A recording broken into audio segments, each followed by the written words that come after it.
Good morning, everybody, and welcome to the webinar organizing by St. Peter's College Women's Cell in connection with International Girl Child Day or International Day of Girls. Every year, 11th October is celebrated as the International Day of Girls. It is an international observance day declared by United Nations. The aim of celebrating this day is to highlight the inequalities faced by girl children. This day ensures equal opportunities for girls in the field of education, health, protection, honor, etc. And this year, the theme is My Voice, Our Equal Future. To commemorate this day, we are here with a webinar. And for this, let me welcome our principal, Dr. Shaju Varghese, sir, for delivering the presidential address. Welcome you, sir.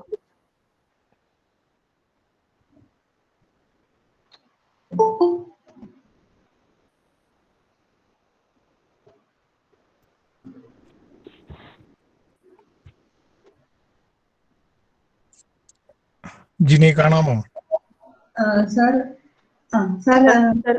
Sir കാണും. Okay.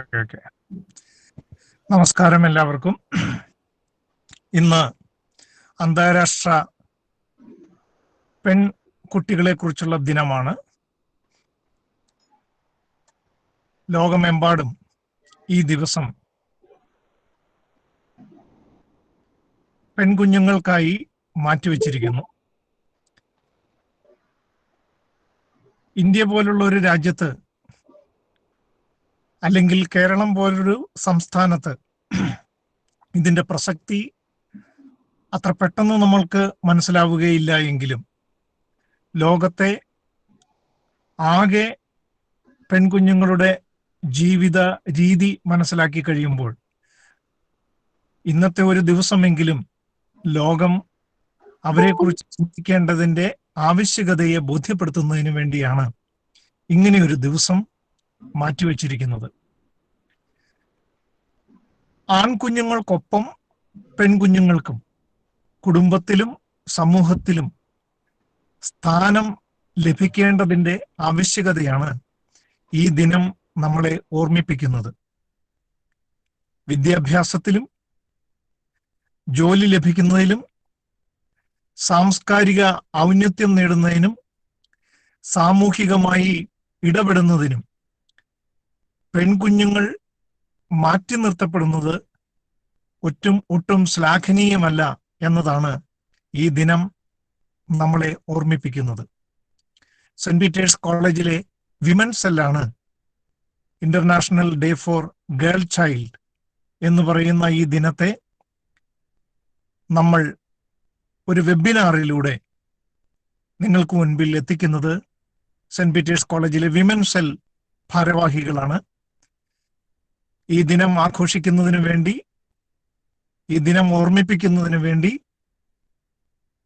Women's സെല്ലിന്റെ പ്രവർത്തനങ്ങൾക്ക് നേതൃത്വം നൽകിയ doctor Jini Joseph, Ramya teacher രണ്ടുപേരെയും അഭിനന്ദിക്കുന്നു. ഇതിൽ പങ്കുചേരുന്ന മുഴുവൻ വിദ്യാർത്ഥികളെയും അധ്യാപകരെയും അഭിനന്ദിച്ചുകൊണ്ട് നിർത്തുന്നു. നന്ദി, നമസ്കാരം. Thank you, sir. And now let me welcome Women's Cell Coordinator, Dr. Ginny Joseph, for welcoming our resource person. At the outset, I would like to welcome our beloved principal, Dr. Shaju Varghese, to this webinar. He has been the driving force behind the organization of this webinar. Thank you so much, sir, for your support and guidance.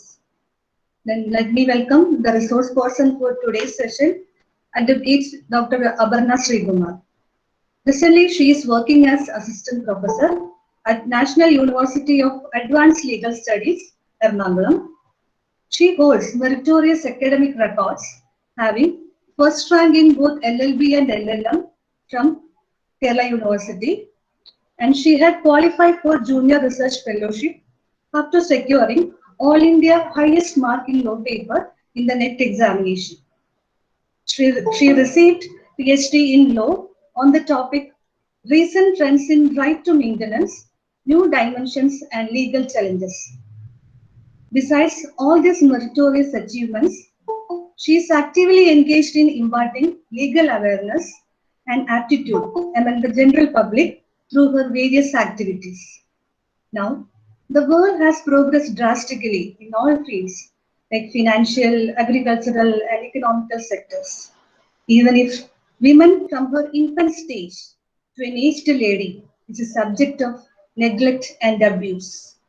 Today, as we celebrate International Day of Girl Child, let's discuss about the equal opportunities and equal rights of the girl child. I'm sure that Dr. Abarna will be enlightening us with her true spirit and valuable observations on this topic. Welcome, ma'am, to this session.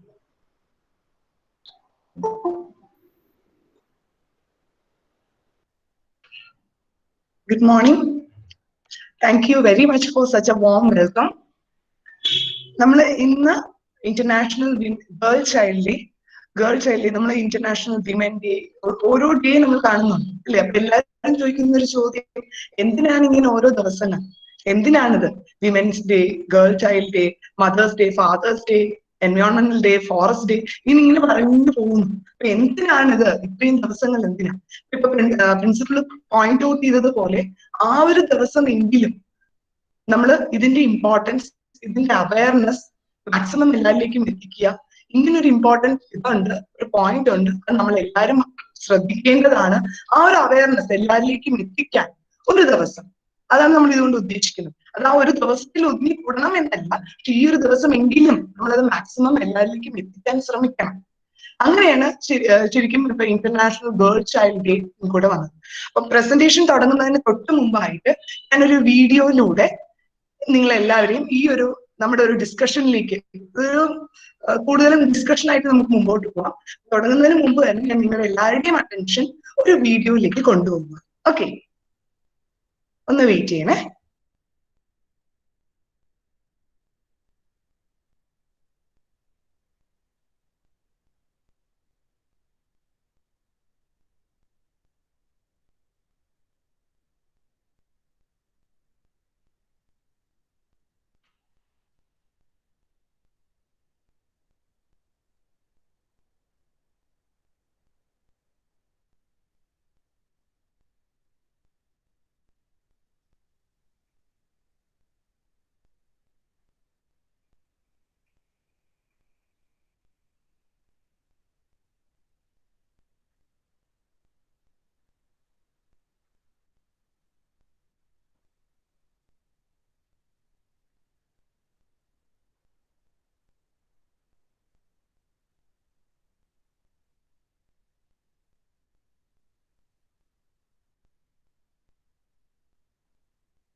Video എല്ലാവർക്കും ഇഷ്ടമായി എന്ന് കരുതുന്നു. അപ്പം ഇതിലെ theme തന്നെ അതാണ്. നമ്മൾ ഇത് ഇന്ത്യയിൽ നടക്കുന്നതാണ്. ഇതിലിപ്പോ തുടങ്ങുമ്പോൾ തന്നെ പറയുന്നുണ്ട് 63% ഇന്നും പെൺകുട്ടികൾക്ക് education one of the basic fundamental right ആയ education പോലും denied ആണ്. Only because she is born as a girl child. Only because of that reason, basic ഏറ്റവും ഇമ്പോർട്ടന്റ് ആയ റൈറ്റ് ടു എഡ്യൂക്കേഷൻ പോലും ഡിനൈഡ് ആയ ഒരു രാജ്യമാണ് നമ്മൾ. ഇപ്പൊ നമ്മൾ ഇന്റർനാഷണലി ആണ് സ്പീക്ക് ചെയ്യുന്നത്. പക്ഷെ ഇപ്പൊ ഞാൻ കാണിച്ചത് ഇന്ത്യയുടെ പൊസിഷൻ പോലുമാണ് 63% ആണ്. പക്ഷെ നമ്മൾ കണ്ടോ, അവസാനം ആ വീഡിയോ കൺക്ലൂഡ് ചെയ്തത് കണ്ടോ, നമ്മൾ ഒത്തുപിടിച്ചാൽ നമുക്ക് സാധിക്കും. ഒത്തുപിടിച്ചാൽ, അല്ല ഞാൻ ഒരാളായിട്ട് എന്ത് ചെയ്യും എന്ന് കരുതാതെ ആ കൊച്ചുകുട്ടികൾ പോലും ഒത്തു നിന്നപ്പോൾ അവർക്കത് ഓവർകം ചെയ്യാൻ പറ്റി. ആ ഒരു പോയിന്റ് ആണ് ഞാൻ ഇവിടെ ഹൈലൈറ്റ് ചെയ്യാൻ ഉദ്ദേശിക്കുന്നത്. ഓക്കെ, ഇനി നമുക്ക് നമ്മുടെ പ്രസന്റേഷനിലേക്ക് പോകാം. എന്താണ്, എങ്ങനെയാണ് കാര്യങ്ങൾ, എന്തൊക്കെയാണ്, അതെല്ലാം ഒന്ന് മനസ്സിലാക്കാൻ വേണ്ടി നമ്മുടെ പ്രസന്റേഷനിലേക്ക് പോകുന്നു. ഓക്കെ, ഇതിനുശേഷം നമുക്കൊരു ഡിസ്കഷൻ ടൈം പീരീഡ് കാണും. അപ്പൊ നിങ്ങൾക്ക് എന്ത് ഡൗട്ട് ഉണ്ടെങ്കിലും എന്ത് ക്ലാരിഫിക്കേഷൻ ഉണ്ടെങ്കിലും ചോദിക്കാം. ഓക്കെ, അപ്പൊ പ്രസന്റേഷനിലേക്കാണ്.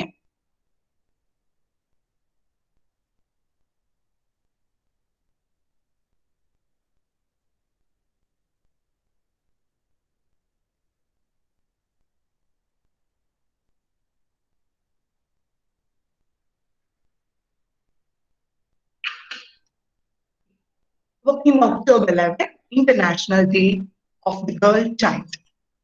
ആദ്യമേ തന്നെ ഞാൻ തുടങ്ങുമ്പോൾ പറഞ്ഞോട്ടെ, നമ്മളിപ്പോ എപ്പോഴും ഒരു വിമൻസ് ഡേ ആയിക്കോട്ടെ അല്ലെങ്കിൽ ഒരു ഗേൾ ചൈൽഡ് ഡേ ആയിക്കോട്ടെ, ഇങ്ങനെയുള്ള ടോപ്പിക്കിനെ കുറിച്ച് സംസാരിക്കുമ്പോൾ തന്നെ പൊതുവേ ഉള്ള സൊസൈറ്റിയുടെ ധാരണ അവരൊരു എന്താണ്, ഒരു ആന്റി മെൻ ആണ്, അല്ലെങ്കിൽ എന്താണ്, ഒരു പുരുഷനെതിരെ അല്ലെ, അല്ലെങ്കിൽ ഒരു മെയിൽ ജെൻഡറിനെതിരെ തന്നെ അവരെ അടിച്ചമർത്തി അതിന്റെ മുകളിൽ നിൽക്കണം എന്നൊരു ആറ്റിറ്റ്യൂഡോടുകൂടി സംസാരിക്കാൻ പോവുകയാണ്. അതുകൊണ്ട് തന്നെ നമുക്ക് കാണാം ഈ വിമൻസ് ഡേയും അല്ലെങ്കിൽ ഗേൾ ചൈൽഡ് ഡേ എല്ലാ സെലിബ്രേഷനിലും പങ്കെടുക്കുന്ന മിക്കതും സ്ത്രീകളായിരിക്കും അല്ലെങ്കിൽ പെൺകുട്ടികളായിരിക്കും. പുരുഷന്മാര് വളരെ കുറവായിരിക്കും. കാരണം പൊതുവെയുള്ള സൊസൈറ്റിയുടെ ഒരു ധാരണ എന്ന് പറയുന്നത് it is something anti men, അവർക്കെതിരെ എന്ന് പറയാൻ പോവാണ്, അവരെ അടിച്ചമർത്തണം എന്നൊരു ആറ്റിറ്റ്യൂഡാണ് നമ്മൾ പ്രൊസീഡ് ചെയ്യാൻ പോകുന്നത് എന്നൊരു ആറ്റിറ്റ്യൂഡാണ്.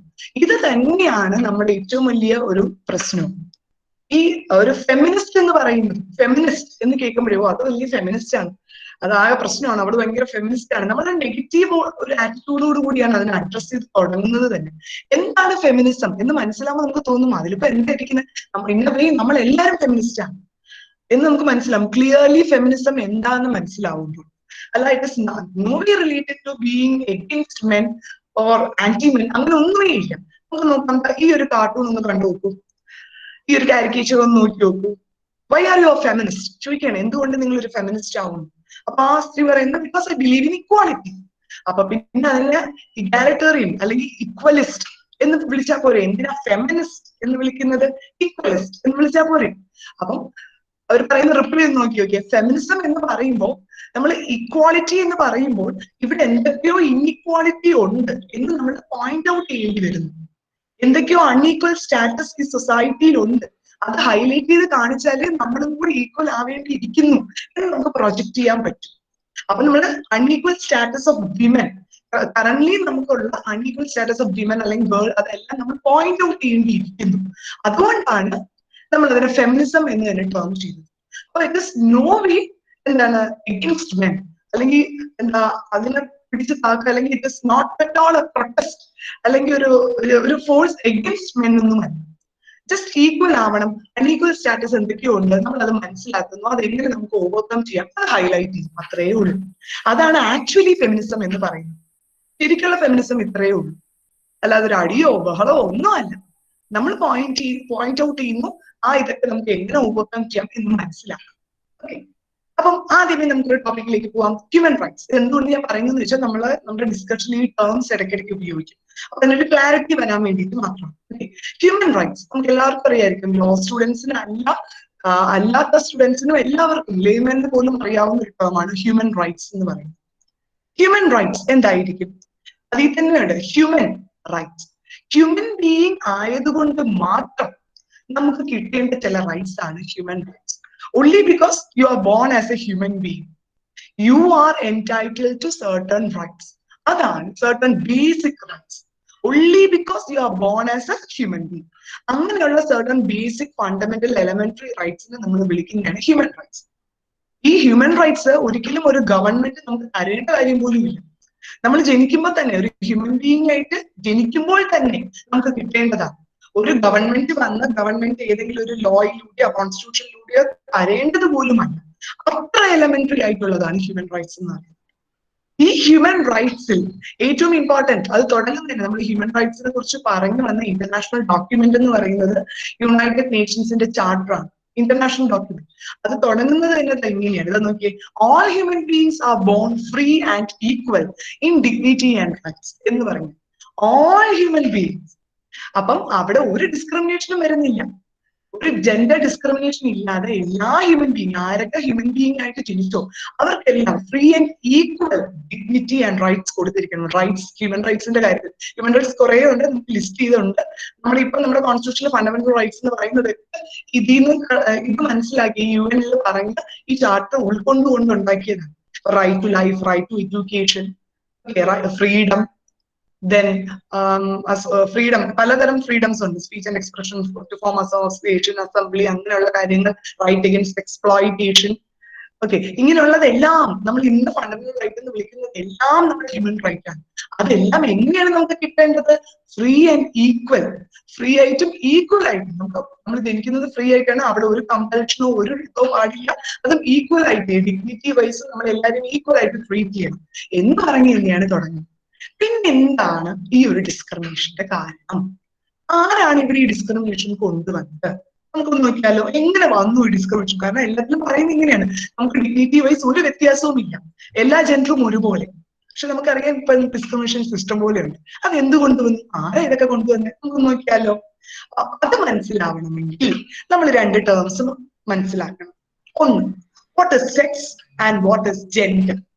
ഈ ഒരു വ്യത്യാസം മനസ്സിലാവാം നമുക്ക് അതിന് കുറച്ചുകൂടി ക്ലാരിറ്റി. ഓക്കെ, ആദ്യം വാട്ട് ഇസ് സെക്സ്? എങ്ങനെയാണ് ഒരാളുടെ സെക്സ് നമ്മൾ ഡിറ്റർമിൻ ചെയ്യുന്നത്? സെക്സ് എന്ന് പറഞ്ഞാൽ പ്യോർലി ഇതൊരു ബയോളജിക്കൽ ആസ്പെക്ട് ആണ്. അതായത് നമ്മളിപ്പോ ഒരു ആശുപത്രിയിൽ, ഒരു ഹോസ്പിറ്റലിൽ ഒരു കുട്ടി ജനിക്കുന്നു അല്ലെ, ഡോക്ടറും നഴ്സും കുട്ടിയെ എടുത്ത് പുറത്ത് പറയുന്നു ഒരു ആൺകുട്ടി ജനിച്ചു അല്ലെങ്കിൽ ഒരു പെൺകുട്ടി ജനിച്ചു, ഇങ്ങനെ പറയുന്നു. അപ്പൊ അവരെങ്ങനെയാണ് അത് ഡിറ്റർമിൻ ചെയ്യുന്നത്? പ്യോർലി ആ കുട്ടിയുടെ ജെനിറ്റൽ ഓർഗൻ നോക്കിക്കൊണ്ട്. Genital organ, if that child is bone with female genital reproductive system ഒക്കെ ആണെങ്കിൽ അതിനെ നമ്മൾ ഫീമെയിൽ എന്ന് വിളിക്കുന്നു. അല്ല, മെയിൽ ആയിട്ടുള്ള റീപ്രൊഡക്റ്റീവ് ജെനിറ്റൽ ഓർഗനോട് കൂടിയാണെങ്കിൽ അതിനെ മെയിൽ ചൈൽഡ് എന്ന് വിളിക്കുന്നു. ഇനി ഒരു പോസിബിലിറ്റിയും കൂടെ ഉണ്ട്, ഇന്റർസെക്സ് ആയിട്ട് ജനിക്കാം. അതായത് നമ്മുടെ ഈ ആക്ച്വൽ ഫീമെയിൽ അല്ലെങ്കിൽ മെയിൽ റീപ്രൊഡക്റ്റീവ് സിസ്റ്റം എന്ന് നമ്മൾ പറയുന്ന അതിലോട്ട് ഫിറ്റിംഗ് ചെയ്യാത്തൊരവസ്ഥ, അങ്ങനെ വരുന്ന ഒരു ഇതിനെ നമുക്ക് ഇന്റർസെക്സ് ചൈൽഡ് എന്ന് വിളിക്കും. ശരിക്കും നമുക്ക് 3 സെക്സ് ആണുള്ളത്, male, female and intersex child. ഇതാണ് സെക്സ് എന്ന് പറയുന്നത്.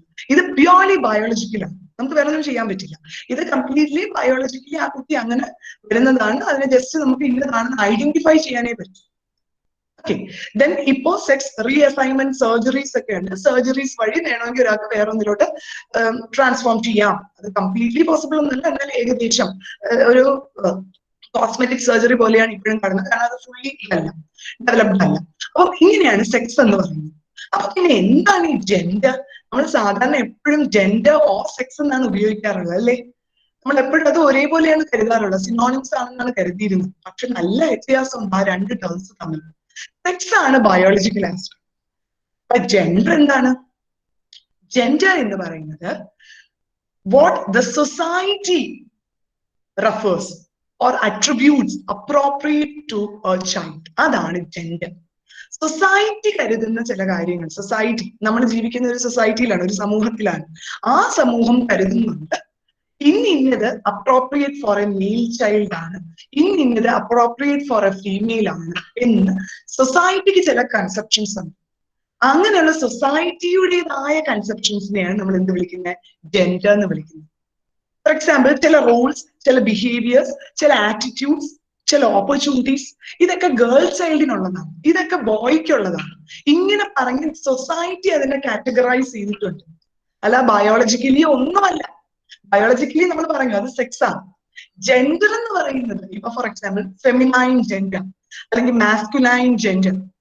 ഫെമിനൈൻ ജെൻഡറിൽ നമ്മൾ പറയും ഇപ്പൊ ഒരു ആൺകുട്ടി, ആ കുട്ടി കരയുമ്പോൾ നമ്മൾ പറയാം ഈ ആൺകുട്ടിയാണ് കരയല്, മോശമാണ്, പെണ്ണുങ്ങളാണ് കരയണത് എന്ന് പറയില്ലേ?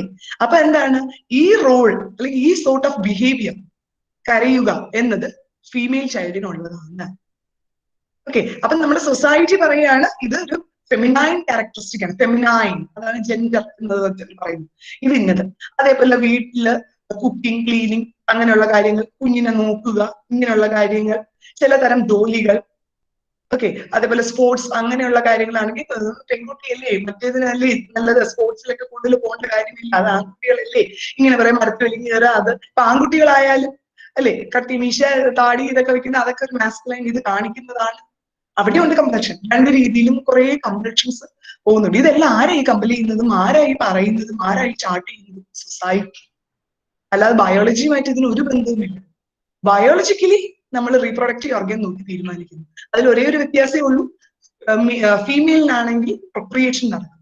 പ്രൊക്രിയേഷനും ബ്രസ്റ്റ് ഫീഡിങ്ങും ഈ രണ്ട് ഇതേ ഉള്ളൂ. ഇത് രണ്ടും ഫീമെയിലിനെ പറ്റി. ബാക്കി എല്ലാ അർത്ഥത്തിലും ആണും പെണ്ണും ഒരുപോലെ തന്നെയാണ്. ബയോളജി അതാ പറയുന്നത്, വേറെ ഒരു വ്യത്യാസവുമില്ല. ഒന്നും ഇതുവരെ സ്റ്റഡിക്ക് റിവീൽ ചെയ്യാൻ പറ്റിയിട്ടില്ല.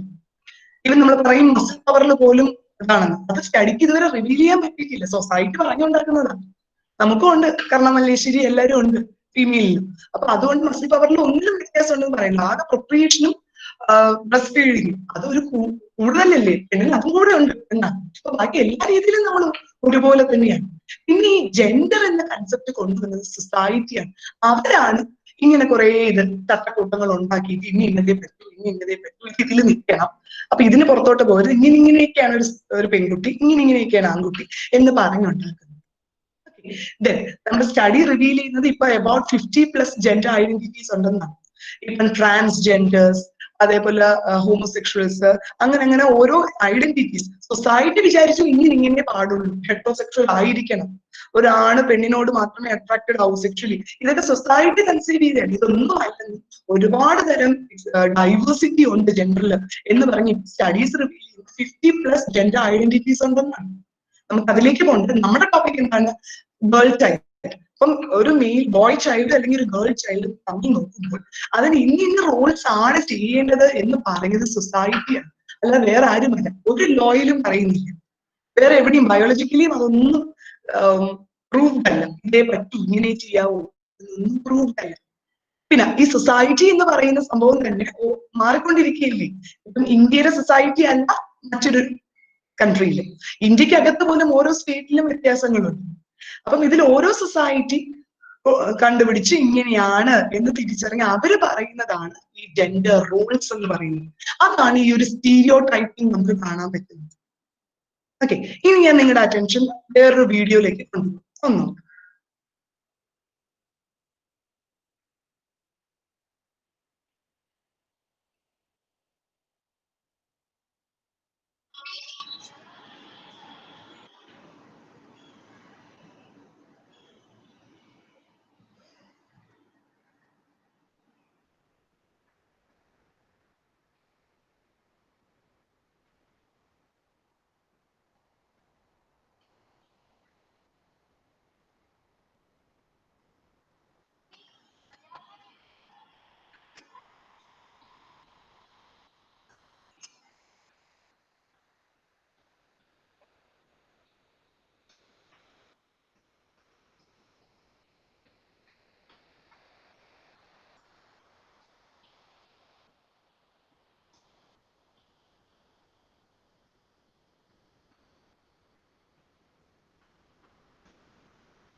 അപ്പൊ വീഡിയോ കണ്ടോ?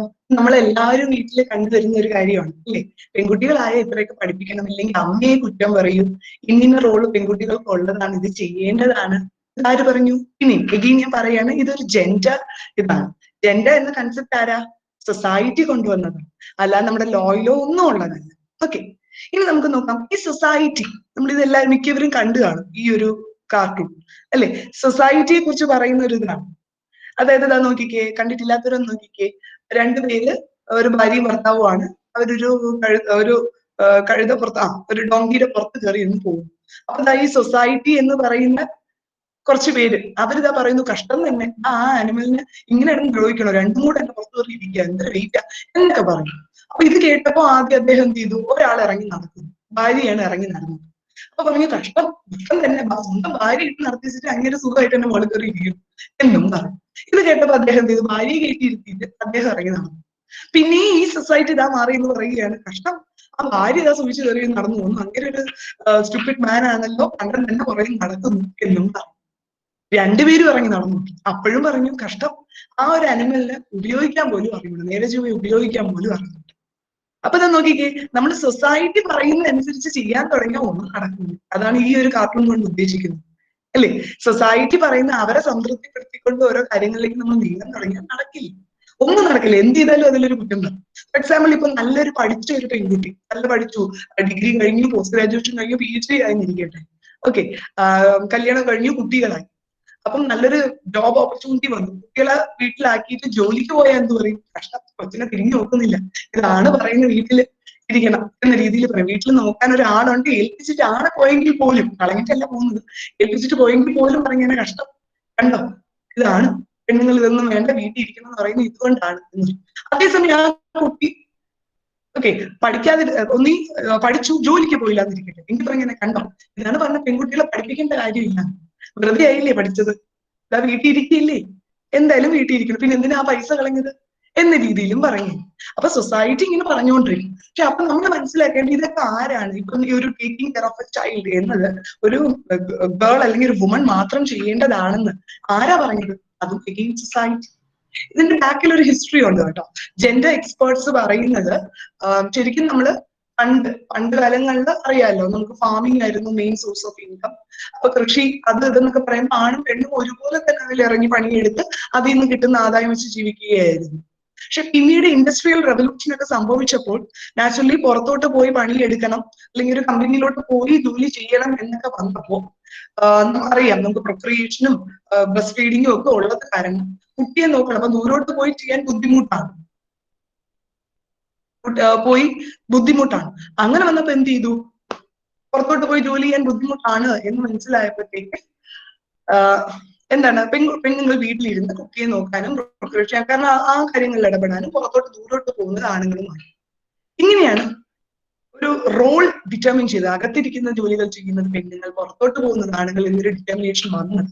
അത് ഈ ഒരു ഇൻഡസ്ട്രിയൽ റെവല്യൂഷൻ അതിന് ശേഷം മാത്രമാണ്. പക്ഷെ അത് കഴിഞ്ഞ കാലം മാറി, ജോലി സ്ഥലത്തായാലും നമുക്ക് മെറ്റേണിറ്റി ലീവ് ഉണ്ട്, അങ്ങനെയുള്ള ആനുകൂല്യങ്ങളൊക്കെ ഉണ്ട്. അപ്പൊ നമുക്ക് ജോലിയിൽ കണ്ടിന്യൂ ചെയ്യാം, കുഴപ്പമൊന്നുമില്ല, നമുക്ക് ബ്രേക്ക് കിട്ടുന്നുണ്ട്, ഈ ഒരു പ്രിപ്പറേഷനും ഇതിനൊക്കെ ബ്രേക്ക് കിട്ടുന്നുണ്ട്, നമുക്ക് നമ്മുടെ ജോലിയിൽ തുടരാം എന്നൊരവസ്ഥ ഇന്ന് വന്നു. പക്ഷെ അവസ്ഥ വന്നെങ്കിലും ഈ റോള് നമ്മുടേത് മാത്രമായി ഒതുങ്ങി നിൽക്കുന്നു.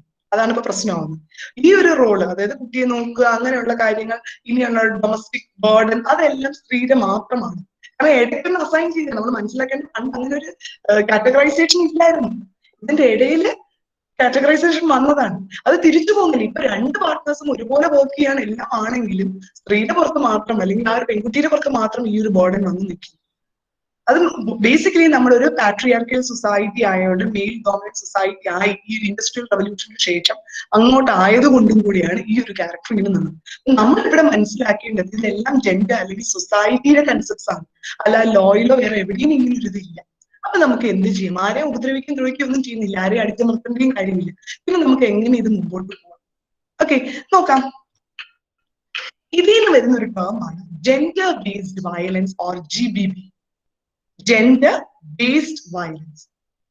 ജെൻഡർ ബേസ്ഡ് വയലൻസ് എന്ന് പറഞ്ഞാൽ ചില ടൈപ്പ് ഓഫ് വയലൻസ് അത് ജെൻഡർ റിലേറ്റഡ് ആയിട്ട് നിൽക്കും. അത് only because you belong to such gender നമ്മൾ നേരിടേണ്ടി വരുന്ന ചില വയലൻസ്, അതിനെയാണ് നമ്മൾ ജെൻഡർ ബേസ്ഡ് വയലൻസ് എന്ന് വിളിക്കുന്നത്. ഫോർ എക്സാമ്പിൾ നോക്കിക്കോണം, ഫീമെയിൽ ഇൻഫന്റിസൈഡ്, ഫീമെയിൽ ഫീറ്റിസൈഡ് നമുക്കറിയാവുന്നതാണ്. ഒരു കുട്ടി വൂമ്പിലിരിക്കുമ്പോൾ തന്നെ, അമ്മയുടെ വൂമ്പിലിരിക്കുമ്പോൾ തന്നെ ഇത് പെൺകുട്ടിയാണെന്ന് തിരിച്ചറിയുമ്പോൾ കുട്ടിയെ കൊന്നു കളയുന്ന അവസ്ഥ. അതാണ് ഫീമെയിൽ ഫീറ്റിസൈഡ് എന്ന് പറയുന്നത്. ജനിച്ചു കഴിഞ്ഞതിന് ശേഷം ആ ഒരു ഇൻഫന്റ് ചൈൽഡിനെ, അതും ഗേൾ ആണെന്ന് തിരിച്ചറിഞ്ഞ് അതിനെ കൊന്നു കളയുന്ന അവസ്ഥ, അതാണ് ഫീമെയിൽ ഇൻഫന്റിസൈഡ്. ഇതൊക്കെ ജെൻഡർ ബേസ്ഡ് വയലൻസ് ആണ്. അത് പെൺകുട്ടി ആയതുകൊണ്ട് മാത്രം അവർ നേരിടുന്ന ചില പ്രശ്നങ്ങളാണ്. കാരണം ഒരു പെൺകുട്ടിയാണ്, അപ്പൊ പെൺകുട്ടി ജനിക്കുമ്പോഴേ ആദ്യമേ ഉള്ള ഇതെന്ന് പറഞ്ഞാൽ അയ്യോ ഒരു ബേർഡൻ പോലെയാണ് ഇത് എടുത്തു വെക്കുന്നത്. അയ്യോ പെൺകുട്ടിയാണോ, അല്ലെങ്കിൽ രണ്ടാമത്തെയും കൂടെ പെൺകുട്ടിയായാലോ അയ്യോ ഇനി എന്ത് ചെയ്യും, എന്തോ തീർന്നതുപോലെ, അതെന്ത് ചെയ്യും. ആദ്യമേ ചിന്തിക്കുന്ന നേരെ കല്യാണത്തെ കുറിച്ചാണ്. ഒറ്റവിടെ ജനിച്ചതേ ഉള്ളൂ, അപ്പൊ കല്യാണം, അതിന്റെ ചെലവ്, അതാണ് ആദ്യമേ ചിന്തിക്കുന്നത്. അപ്പൊ ഇങ്ങനെയുള്ള ചില വയലൻസ്, അതിനെയാണ് നമ്മൾ GBV എന്ന് പറഞ്ഞ് ഇൻഡിക്കേറ്റ് ചെയ്യുന്നത്, ജെൻഡർ ബേസ്ഡ് വയലൻസ്. ഇതാണ് നമ്മൾ മാറ്റേണ്ടത്. ഇത് മാറ്റിയാൽ ആക്ച്വലി ശരിക്കും പറഞ്ഞാൽ പിന്നെ ഈ ഒരു ഇൻഇക്വാലിറ്റി ഓഫ് സ്റ്റാറ്റസ് ഒന്നും വരില്ല, രണ്ടും ഒരുപോലെ തന്നെ നോക്കും. അപ്പൊ എന്തൊക്കെയാണ് ആദ്യം ആ വയലൻസ് നമുക്ക് നോക്കാമോ? ഒന്ന് ഫീമെയിൽ ഇൻഫന്റിസൈഡ്, ഫീറ്റിസൈഡ് നമുക്ക് അറിയാവുന്ന കാര്യങ്ങൾ. Then lack of social and economic development, അത് ഞാൻ ഇപ്പൊ പറഞ്ഞതുപോലെ പെൺകുട്ടികൾ പഠിക്കുമ്പോൾ, ഇപ്പൊ നമ്മൾ ആദ്യം കണ്ട വീഡിയോ, ഒരു പെൺകുട്ടിയെ സ്കൂളിൽ ചേർത്തിട്ട് പ്രത്യേകിച്ച് കാര്യമൊന്നും ഇല്ല, എന്തായാലും ഇത് കേട്ട് മറ്റൊരു വീട്ടിൽ പോകുന്നില്ല, പിന്നെ ഇതിനു വേണ്ടി പൈസ ചെലവാക്കുന്നില്ല. ആൺകുട്ടിക്ക് വേണ്ടി പൈസ ചെലവാക്കി അത് ഈ വീട്ടിൽ കിടക്കുന്നു, അപ്പൊ നമുക്കും കൂടെ നല്ലതില്ല എന്ന് പറഞ്ഞ് ആൺകുട്ടിക്ക് കൂടുതൽ വാങ്ങിച്ചു കൊടുക്കുന്നു, അതിനൊരു വേറെ രീതിയിൽ ട്രീറ്റ് ചെയ്യുന്നു, അത് ആവശ്യപ്പെടുന്ന ഇതൊക്കെ വാങ്ങിച്ചു കൊടുക്കുന്നു. പെൺകുട്ടിയാണെങ്കിൽ കുറച്ച് ഇതൊക്കെ അറിഞ്ഞിരിക്കണം, ഇല്ലാത്തതും അറിഞ്ഞു വളരണം, അല്ലെങ്കിൽ ഇതൊന്നും കൂടുതൽ കൊടുത്തിട്ട് കാര്യമില്ല, എന്തെങ്കിലും കെട്ടി അപ്പുറത്തെ വീട്ടിൽ പോകുന്നതല്ലേ. ഒരു ആർട്ടിക്കിൾ ഞാൻ വായിച്ചാണ്, ഒരു ആൺകുട്ടിയെ വളർത്തുന്നില്ല പെൺകുട്ടിയെ വളർത്തുക എന്ന് പറയുന്നത് അപ്പുറത്തെ വീട്ടിൽ ചെടിക്ക് വെള്ളം ഒഴിക്കും പോലെയാണ്. കാരണം അതിന്റെ ഫ്രൂട്ട് നമുക്ക് കിട്ടില്ലല്ലോ, അത് അങ്ങോട്ട് പോകുമല്ലേ. ഇങ്ങനെയൊക്കെ വിശ്വസിക്കുന്ന ഒരു സൊസൈറ്റിയിലാണ് നമ്മൾ നിൽക്കുന്നത്. ചിന്തിക്കണം. അപ്പൊ അതെന്തോ ഒരു ബേർഡൻ അല്ലേ, അല്ലെങ്കിൽ അപ്പൊ അതിന് കംപ്ലീറ്റ്ലി അതിന് എന്തൊക്കെ കഴിവുണ്ടെങ്കിലും കംപ്ലീറ്റ്ലി ഡെവലപ്പ് ചെയ്യാനുള്ള ആ ഒരു താങ്ങും തണലും ബോയ് ചൈൽഡ് കിട്ടാതെ വരുന്ന അവസ്ഥകളുണ്ട്. എല്ലാവരും അങ്ങനെയാണെന്ന് ഞാൻ പറയുന്നില്ല, അങ്ങനത്തെ അവസ്ഥകളും ഉണ്ട്. ഒരു ഗേൾ ചൈൽഡും ബോയ് ചൈൽഡിനും ഒരുപോലെ നോക്കാത്ത ചില അവസ്ഥകൾ. ബിക്കോസ് ഇതാണ് നമുക്ക് ബെനിഫിഷ്യൽ, മറ്റെന്തായാലും കല്യാണം കഴിച്ച് പോകുന്നതല്ലേ എന്ന് കരുതുന്ന കുടുംബങ്ങളും ഉണ്ട്. ഓക്കെ, ദെൻ കൂടുതലും നോർത്തിലോട്ടാണ്. ദെൻ ബേർഡൻസം ഡൊമസ്റ്റിക് വർക്ക്, ഞാൻ ഇപ്പൊ പറഞ്ഞതുപോലെ തന്നെ ഒരു ഗേൾ ചൈൽഡ് എന്ന് പറയുമ്പോൾ നമ്മളിപ്പോ രണ്ടാമത് കണ്ട വീഡിയോ കണ്ടില്ലേ, ആ അമ്മ പറഞ്ഞു പഠിപ്പിക്കുകയാണ്, ഒരു പെൺകുട്ടിയാണ് നീ ഇതൊക്കെ അറിഞ്ഞിരിക്കേണ്ടതാണ്. അല്ലെങ്കിൽ കല്യാണം കഴിച്ച് പോകുമ്പോൾ ആ വീട്ടുകാരെ അമ്മയെ കുറ്റം പറയും, അതിനെ പറയുന്ന ഇത് എല്ലാ പെൺകുട്ടികളും വീട്ടിൽ കേൾക്കുന്ന ഒരു ഡയലോഗായിരിക്കും, സ്ഥിരം കേൾക്കുന്ന ഡയലോഗായിരിക്കും അല്ലേ. ആ പഠിപ്പിച്ചു തരണം, അപ്പൊ ഇതൊക്കെ നീ അറിഞ്ഞിരിക്കേണ്ടതാണ്, ഇങ്ങനെയുള്ള കാര്യങ്ങൾ. അപ്പം ഒരു ബേർഡൻസം ഡൊമസ്റ്റിക് വർക്ക്സ്, ഇതൊരു ഗേൾ ചൈൽഡിന്റെയും കൂടെയാണ്. ഇത് കൊച്ചിലെ തൊട്ടേ കുട്ടി ഇറങ്ങി വരുന്നതാണ്, കുഞ്ഞു പ്രായത്തിൽ തൊട്ടേ. Then early marriage and child bearing. Early marriage എന്ന് പറയുമ്പോൾ അറിയാലോ, ഒരു പെൺകുട്ടി ഇപ്പൊ നമുക്ക് ശരിക്കും ചൈൽഡ് മാരേജ് റെസ്ട്രെയിൻഡ് ആക്ട് ഒക്കെ ഉണ്ടെങ്കിലും നമുക്ക് ഇന്നും ഏർലി മാരേജ് നടക്കുന്നുണ്ട്. കൂടുതലും വെസ്റ്റിലോട്ടും നോർത്തിലോട്ടും ഈസ്റ്റിലോട്ടും ഒക്കെയാണ്, സൗത്തിൽ അത്ര ഇല്ല, എന്നാലും നടക്കുന്നുണ്ട്. അപ്പൊ ഏർലി ഇതിലും കല്യാണം കഴിച്ചു പോകുന്നുണ്ട്, ജാതകത്തിൽ അങ്ങനെയാണ്, പിൻപറ്റില്ല, അങ്ങനെയൊക്കെ കണ്ടു എല്ലാ കുടുംബത്തിൽ അങ്ങനെയാണ് എന്ന് കരുതി, നമ്മുടെ ഫാമിലിയിൽ ഇങ്ങനെയാണെന്ന് കരുതി, പക്ഷെ ഇന്നും ലോ ഉണ്ടെങ്കിലും നമുക്ക് ഏർലി ചൈൽഡ് മാരേജ് നടക്കുന്നുണ്ട്. ദെൻ ഏർലി ചൈൽഡ് മാരേജിൽ തന്നെ ചൈൽഡ് ബെയറിംഗും കൂടെ നടന്നാലോ, ആ കുട്ടിക്ക് ഒരുവിധം ഒരു ബോധമൊക്കെ ആയി വരുമ്പോ തന്നെ കുട്ടി ഒരു അമ്മയായി കഴിഞ്ഞു. ഒരു 15 years ഒക്കെ ആകുമ്പോ തന്നെ കുട്ടി കയ്യിൽ ഒരു കൊച്ചു കുട്ടിയും പോയി. അപ്പൊ പിന്നെ ആ കുട്ടിക്ക് എഡ്യൂക്കേഷൻ പോയി, എല്ലാം പോയി. പിന്നെ ജസ്റ്റ് വീട് നോക്കുക, കുട്ടിയെ നോക്കുക, അങ്ങനെ നിൽക്കുക, കൂടുതൽ ഒന്നും അറിയില്ല, എഡ്യൂക്കേഷൻ ഇല്ല, ഒരു അറിവും ഇല്ലാതെ വരുന്നു. അപ്പൊ ആ കുട്ടിയുടെ പുറത്തൊരു വയലൻസ് നടന്നു, അതൊരു വയലൻസ് ആണെന്ന് പോലും തിരിച്ചറിയാനുള്ള പാകത പോലും ആ കുട്ടിക്ക് ഇല്ല. ഇന്നത് എനിക്ക് ഇന്ന റൈറ്റ്സ് ഉണ്ടെന്നോ, അല്ലെങ്കിൽ എന്നോട് ചെയ്തത് വയലൻസ് ആണെന്നോ ഒന്നും അത് തിരിച്ചറിയുന്നു. Then neglect and denial of healthy living conditions. അതുകൊണ്ട് നമ്മൾ പറഞ്ഞ പോലെ പലയിടത്തും ഫുഡ് പോലും ഇത് ചെയ്യുമ്പോൾ നമ്മൾ നോക്കുന്നത് ആൺകുട്ടിക്ക് കൂടുതൽ, കാരണം അവർക്ക് കൂടുതൽ വേണം എന്ന് കരുതുന്നുണ്ട്. നോർത്തിലോട്ടൊക്കെ ഇപ്പോഴും അതുണ്ട്. ഇത് ഞാൻ കൂട്ടി പറയുകയല്ല, എക്സാജറേറ്റ് ചെയ്ത് പറയുകയല്ല, ഇപ്പോഴും അത് നടക്കുന്നുണ്ട്. പല ആർട്ടിക്കിൾസിലും നോക്കുമ്പോൾ ഓക്കെ അതിൽ കാണുന്നുണ്ട്, ഇത് ആൺകുട്ടിയല്ലേ അതിന് കുറച്ച് കൂടുതൽ, അത് കുറച്ചും കൂടെ ഇതായിട്ട് ചെയ്യുന്നതല്ലേ അതിന് കുറച്ച് കൂടുതൽ വേണം എന്ന് കരുതുന്നുണ്ട്. അപ്പൊ തന്നെ അവരെ ഹെൽത്തിനെയും അത് അഫക്ട് ചെയ്യുന്നുണ്ട്. ദെൻ സെക്ഷുവലി അബ്യൂസ് ചെയ്യപ്പെടുന്നുണ്ട് അല്ലേ. ഈവൻ 2 മാസമായ കുട്ടിയും ഒരാഴ്ചയായ കുട്ടിയൊക്കെ ഇവിടെ റേപ്പ് ചെയ്യുന്ന ഇൻസിഡൻസ് നമ്മൾ വായിക്കുന്നുണ്ട്. സെക്ഷുവൽ അബ്യൂസ് നടക്കുന്നുണ്ട്, എക്സ്പ്ലോയിറ്റേഷൻ നടക്കുന്നുണ്ട്, prostitution, rape, right to protection, ഇതൊക്കെ നമുക്ക് കോൺസ്റ്റിറ്റ്യൂഷനിൽ വരെ എഴുതി വെച്ചിട്ടുണ്ടെങ്കിൽ ഇതൊന്നും കിട്ടാതെ പോകുന്ന ചില അവസ്ഥകൾ. അപ്പൊ ആ ഒരു ജെൻഡറിൽ ജനിച്ചു എന്നത് കൊണ്ട് മാത്രം അവർ ഫേസ് ചെയ്യുന്ന ചില വയലൻസ്, അതിനെ നമുക്ക് വിളിക്കാവുന്ന പേരാണ് gender based violence of GBV. Okay, ഇത് പലതരമുണ്ട്. നമ്മളിപ്പോ പറഞ്ഞതെല്ലാം നമുക്ക് ഇങ്ങനെ കാറ്റഗറൈസ് ചെയ്യാം. ഫിസിക്കലി നടക്കുന്നത്, ഇപ്പം വീടിന്റെ അകത്തോ പുറത്തോ എവിടെ ആയിക്കോട്ടെ ഒരു സ്ത്രീ ആകുമ്പോൾ അതിനെ അടിച്ചമർത്തി അങ്ങനെ ചെയ്യുന്ന ഫിസിക്കൽ വയലൻസ് ആയിട്ട് കൂട്ടാം, സെക്ഷൽ വയലൻസ് ഉണ്ട്, ഇമോഷണലി സൈക്കോളജിക്കലി ഒക്കെ നമ്മുടെ മെന്റലി ഇത് ചെയ്യുന്നത്. സ്ത്രീയാണ്, നിനക്ക് ഇതൊക്കെ പറ്റും, അങ്ങനെ ഇരിക്കും, ഇതൊക്കെ നിന്റെ ജോലിയാണ്, അങ്ങനെ എന്ന് പറഞ്ഞ് അടിച്ചമർത്തി എന്ന് കാക്കുന്ന ഒരു ഇത്. ആ ഒരു ഇത് കേട്ട് ഈവൻ നമ്മളിപ്പോ തൊട്ടുമുമ്പ് കണ്ടതുപോലെ വീട്ടിൽ നിന്നേ നമ്മൾ ആ ഒരു രീതിയിലാണ് ട്രെയിൻ ചെയ്ത് കൊണ്ടുവരുന്നത്. അപ്പൊ ഇതാണ് നമ്മൾ തിരിച്ചറിയുന്നില്ലേ നമ്മുടെ റൈറ്റ് പോലും, വീട്ടിലേ അത് ലേൺ ചെയ്താണ് പുറത്തോട്ട് വിടുന്നത്. അങ്ങനെയുള്ള ഇത് ഞാൻ സോഷ്യോ എക്കണോമിക്കലി, ഇനി അഥവാ ഒരു ജോലിക്ക് പോയാൽ തന്നെ ഇത് ഞാൻ അനുവദിച്ചത് കൊണ്ടാണ് നിനക്ക് ജോലിക്ക് പോകാൻ പറ്റിയത്. ഓക്കെ, അപ്പൊ പിന്നെ കൊണ്ടുവരുന്നത് ഇങ്ങോട്ടത്തേക്കാണ് എന്ന രീതിയിൽ എക്കണോമിക്കലി നടക്കുന്നത്. ഇതെല്ലാം നമുക്ക് പല ഡിമാർക്കേഷൻസ് ആണ് ജെൻഡർ ബേസ്ഡ് വയലൻസ് നമുക്ക് എങ്ങനെ കാറ്റഗറൈസ് ചെയ്യാം എന്ന്. ഓക്കെ, ഇനി നമുക്ക് നോക്കാം ഇതിനൊന്നും നിയമമില്ലേ ഒരു ചോദ്യം വന്നു. ഇഷ്ടം പോലെ നിയമമുണ്ട്, ഒരു കുറവുമില്ല, നിയമത്തിന് ഒരു കുറവുമില്ല, ഇഷ്ടംപോലെ ഉണ്ട്. അപ്പം അമെൻഡ് ചെയ്യുന്നുമുണ്ട്, പുതിയ ലോസ് വരുന്നുമുണ്ട്. നിങ്ങൾ പലവരും ഈ പേരൊക്കെ കേട്ടില്ല. പക്ഷെ എന്തുകൊണ്ട് ഇതൊന്നും ഉണ്ടായിട്ടും ഈ ഒരു എക്സ്പ്ലോയിറ്റേഷൻ ഇന്നും നടക്കുന്നു? അങ്ങനെയാണ് നമ്മൾ ചിന്തിക്കേണ്ടത്. ഫോർ എക്സാമ്പിൾ നോക്കിയാലോ, ഒന്ന് ഡൗറി പ്രൊഹിബിഷൻ ആക്ട്. ഒരു ഉപയോഗവും ഇല്ലാതെ നിൽക്കുന്ന ഒരു ലെജിസ്ലേഷൻ ആണ് dowry prohibition act. In year 1961 നോക്കി 61 വന്ന ലെജിസ്ലേഷൻ ആണ്. പക്ഷെ ഇന്നും നമ്മൾ ചിന്തിച്ചേ, ഒരു കുട്ടി ജനിക്കുമ്പോ അയ്യോ പെൺകുട്ടിയാണ്, കല്യാണം നടത്തി വിടണം എന്നൊരു ആറ്റിറ്റ്യൂഡോട് കൂടി, ഒന്നുമില്ല അമ്മയും അച്ഛനും ചിന്തിച്ചില്ലെങ്കിലും ചുറ്റും നിൽക്കുന്ന ബന്ധുക്കൾ 5 പേര് പറയും, ഇങ്ങോട്ട് വന്ന് പറഞ്ഞ് അമ്മയും അച്ഛനെയും കൂടെ അങ്ങനെ ചിന്തിക്കും അല്ലേ. അപ്പം അത് അവരെല്ലാരും കേൾക്കുന്നത് എന്തിനാണ്? ഈ ഡൗറിയാണ്. ഈ ഡൗറി ഇന്നും ഒരു ത്രെട്ടാണ്. ഡൗറി എന്ന് കംപ്ലീറ്റ്ലി പോകുന്നു എന്നാണ് ഈ ഡൗറി കംപ്ലീറ്റ്ലി ആ ഒരു സിസ്റ്റം മാറുന്നു.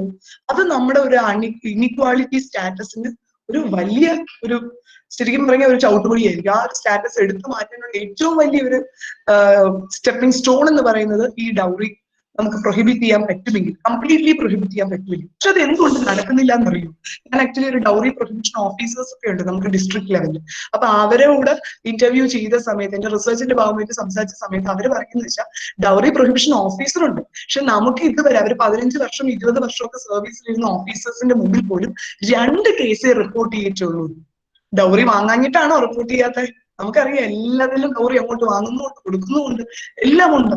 ഇനി എന്തുകൊണ്ട് റിപ്പോർട്ട് ചെയ്യുന്നില്ല? അവർ പറയുന്നത് നമുക്ക് പ്രൂഫ് ഇല്ല. ഈ കൊടുത്തത് ഡൗറി ആണെന്നോ അല്ലെങ്കിൽ വാങ്ങിയത് ഡൗറി ആണെന്നുള്ളതിനും തെളിവില്ല. ഇപ്പം കൊടുക്കുന്നവര് പറയും ഞാൻ ഇതിന്റെ മകൾക്ക് കൊടുത്തു ഗിഫ്റ്റ് എന്ന് പറയും, വാങ്ങിയവര് പറയുന്നു ആ പെൺകുട്ടിയുടെ അച്ഛനും അമ്മയും കുട്ടിക്ക് എന്തോ കൊടുത്തു, അത് നമ്മളൊന്നും പറയാൻ പോയില്ല, ഇങ്ങനെയാ പറയുന്നത്. രണ്ടുപേരും ഗിഫ്റ്റ് എന്ന വാക്കിൽ ഒതുക്കി നിൽക്കുന്നു. നമുക്ക് കോടതിയിൽ പ്രൂവ് ചെയ്യണമെങ്കിൽ അതിന് പ്രൂഫ് എന്ന് വേണം, എവിഡൻസ് എന്ന് വേണം. ഇപ്പൊ ഡൗറി എന്ന് ആരും വാക്കാൽ എഴുതി കൊടുക്കുന്നൊന്നും ഇല്ല, അതിന് ഐ വിറ്റ്നസ് ഉണ്ടാവണം, ഡൗറി എന്ന വാക്കിന് വിറ്റ്നസ് ഉണ്ടാവണമെന്നും ഇല്ല. അപ്പൊ അത് കാരണമാണ് ഈ ഒരു ആക്ട് ഇന്നും ഉപയോഗം ഇല്ലാതെ നിന്ന് പോകുന്നത്. പക്ഷെ ഇതിന് എതിരെ ഒരുപാട് ഇപ്പോഴത്തെ യൂത്ത് ഒരുപാട് സംസാരിക്കുന്നുണ്ട്. ഫോർ എക്സാമ്പിൾ ഒരുപാട് ഫേമസ് പേഴ്സണാലിറ്റീസ്, നമ്മുടെ ക്രിക്കറ്റ് ക്യാപ്റ്റൻ വിരാട് കോഹ്ലി സഹിതം എല്ലാവരും പറയുന്നുണ്ട് ഡൗറി എന്നത് നിർത്തണം. ഒരു കല്യാണത്തിന്റെ ഒരു ചെലവ് ഡൗറി മാത്രമല്ല, നിങ്ങൾ ചിന്തിച്ചോ, നമ്മുടെ ഒരു കല്യാണം നടത്തുന്നത് ആക്ച്വലി പെണ്ണ് വീട്ടുകാരാണ്. അതെന്തുകൊണ്ട് അങ്ങനെയാവണം? കല്യാണം എന്ന് പറഞ്ഞാൽ രണ്ടുപേരുടെയും കൂടെ യൂണിയൻ അല്ലേ. ഇപ്പൊ 2 വീട്ടുകാരും പപ്പാതി പൈസ ഇട്ട് നടത്തിയ എന്ത് കുഴപ്പം? ഇത് ഇവിടുത്തെ കസ്റ്റം അനുസരിച്ച് അങ്ങനെയാണ്, അവിടുത്തെ കസ്റ്റം അനുസരിച്ച് അങ്ങനെയാണ്, ഇന്ന കാസ്റ്റ് അനുസരിച്ച് ഇങ്ങനെയാണ്. അത് മാറേണ്ട സമയം കഴിഞ്ഞില്ലേ? 2 പേരും ഇതിനുള്ള ചെലവ്, മണ്ഡപം, അയാളുടെ ഫുഡ് ആയിക്കോട്ടെ, എന്തോ ആയിക്കോട്ടെ, പകുതി പൈസ ഇട്ടെന്ന് നടത്തിയാലോ? അത്രയും ഇത് കുറഞ്ഞില്ലേ? അപ്പം ഈ ഒരു പെൺകുട്ടി ജനിക്കുമ്പോൾ ഉള്ള ഒരു ആദി ഒന്ന് പോയി കിട്ടും. പിന്നെ ഡൗറി, കുട്ടിയെ നല്ല രീതിയിൽ എഡ്യൂക്കേറ്റ് ചെയ്യാം, എഡ്യൂക്കേറ്റ് ചെയ്താൽ നല്ലൊരു ജോലിക്ക് കയറ്റിയ ഡൗറി ഇല്ലാതെ വരുന്ന ഒരാൾക്ക് കൊടുക്കും എന്ന പാരന്റ്സും ആ കുട്ടിയും തീരുമാനിച്ചങ്ങ് നിന്നാൽ പിന്നെ വേറെ പ്രശ്നം വരുന്നില്ല. ഇപ്പൊ ഡൗറിയുടെ കാര്യം ആയിക്കോട്ടെ, കല്യാണത്തിന്റെ ചെലവ് എക്സ്പെൻസസിന്റെ കാര്യം ആയിക്കോട്ടെ, നമ്മളിപ്പോ ഒരുപാട് അഡ്വക്കേറ്റ് ചെയ്യുന്നു. ഈ രീതിയിലും കൂടെ സൊസൈറ്റി മുമ്പോട്ട് പോയാലേ ഇത് പോസിബിൾ ആവും. അല്ലാതെ ലോസ് കൊണ്ട് മാത്രം ഇത് ഒരിക്കലും പോസിബിൾ ആവൂല. കാരണം ലോ നമുക്കുണ്ട്, 61 വന്നു, നമുക്ക് ഇത്രയും വർഷമായി. പോസിബിൾ ആവണമെങ്കിൽ എപ്പോഴേ പോസിബിൾ ആയേ. Okay, then immoral traffic prevention act. അത് നമുക്കറിയാം. ഇമ്മോറൽ പർപ്പസ്, അതായത് സെക്ഷൽ ഇന്റർകോഴ്സ് എന്ന് പറഞ്ഞാൽ 2 അഡൽട്ട് ആയവർക്ക് സമ്മതമാണെങ്കിൽ ചെയ്യാം, ഒരു പ്രൈവറ്റ് പ്ലേസ് ആണെങ്കിൽ ചെയ്യാം, ഒരു കുഴപ്പമില്ല. അഡൽട്ട് ആയിരിക്കണം അവര്, പ്രൈവറ്റ് പ്ലേസ് ആയിരിക്കണം, എങ്കിൽ അവർക്ക് സെക്ഷൽ ഇന്റർകോഴ്സ് ചെയ്യണമെങ്കിൽ വേറെ ഒരു ബുദ്ധിമുട്ടുമില്ല. പക്ഷേ അത് ഇമ്മോറൽ ആവരുത്. ഇമ്മോറൽ ഇൻ ദ സെൻസ് ഒരു പൈസയ്ക്ക് വേണ്ടി ചെയ്യുന്നതാണ്. പൈസ കിട്ടാൻ വേണ്ടി സെക്ഷൽ ഇന്റർകോഴ്സിൽ ഏർപ്പെടുക എന്ന് പറയുമ്പോൾ ഇത് വിൽക്കുന്നതിന് തുല്യമാണ് അല്ലെ. അതിനെയാണ് ഈ ഒരു ആക്ട് പണിഷ് ചെയ്യുന്നത്.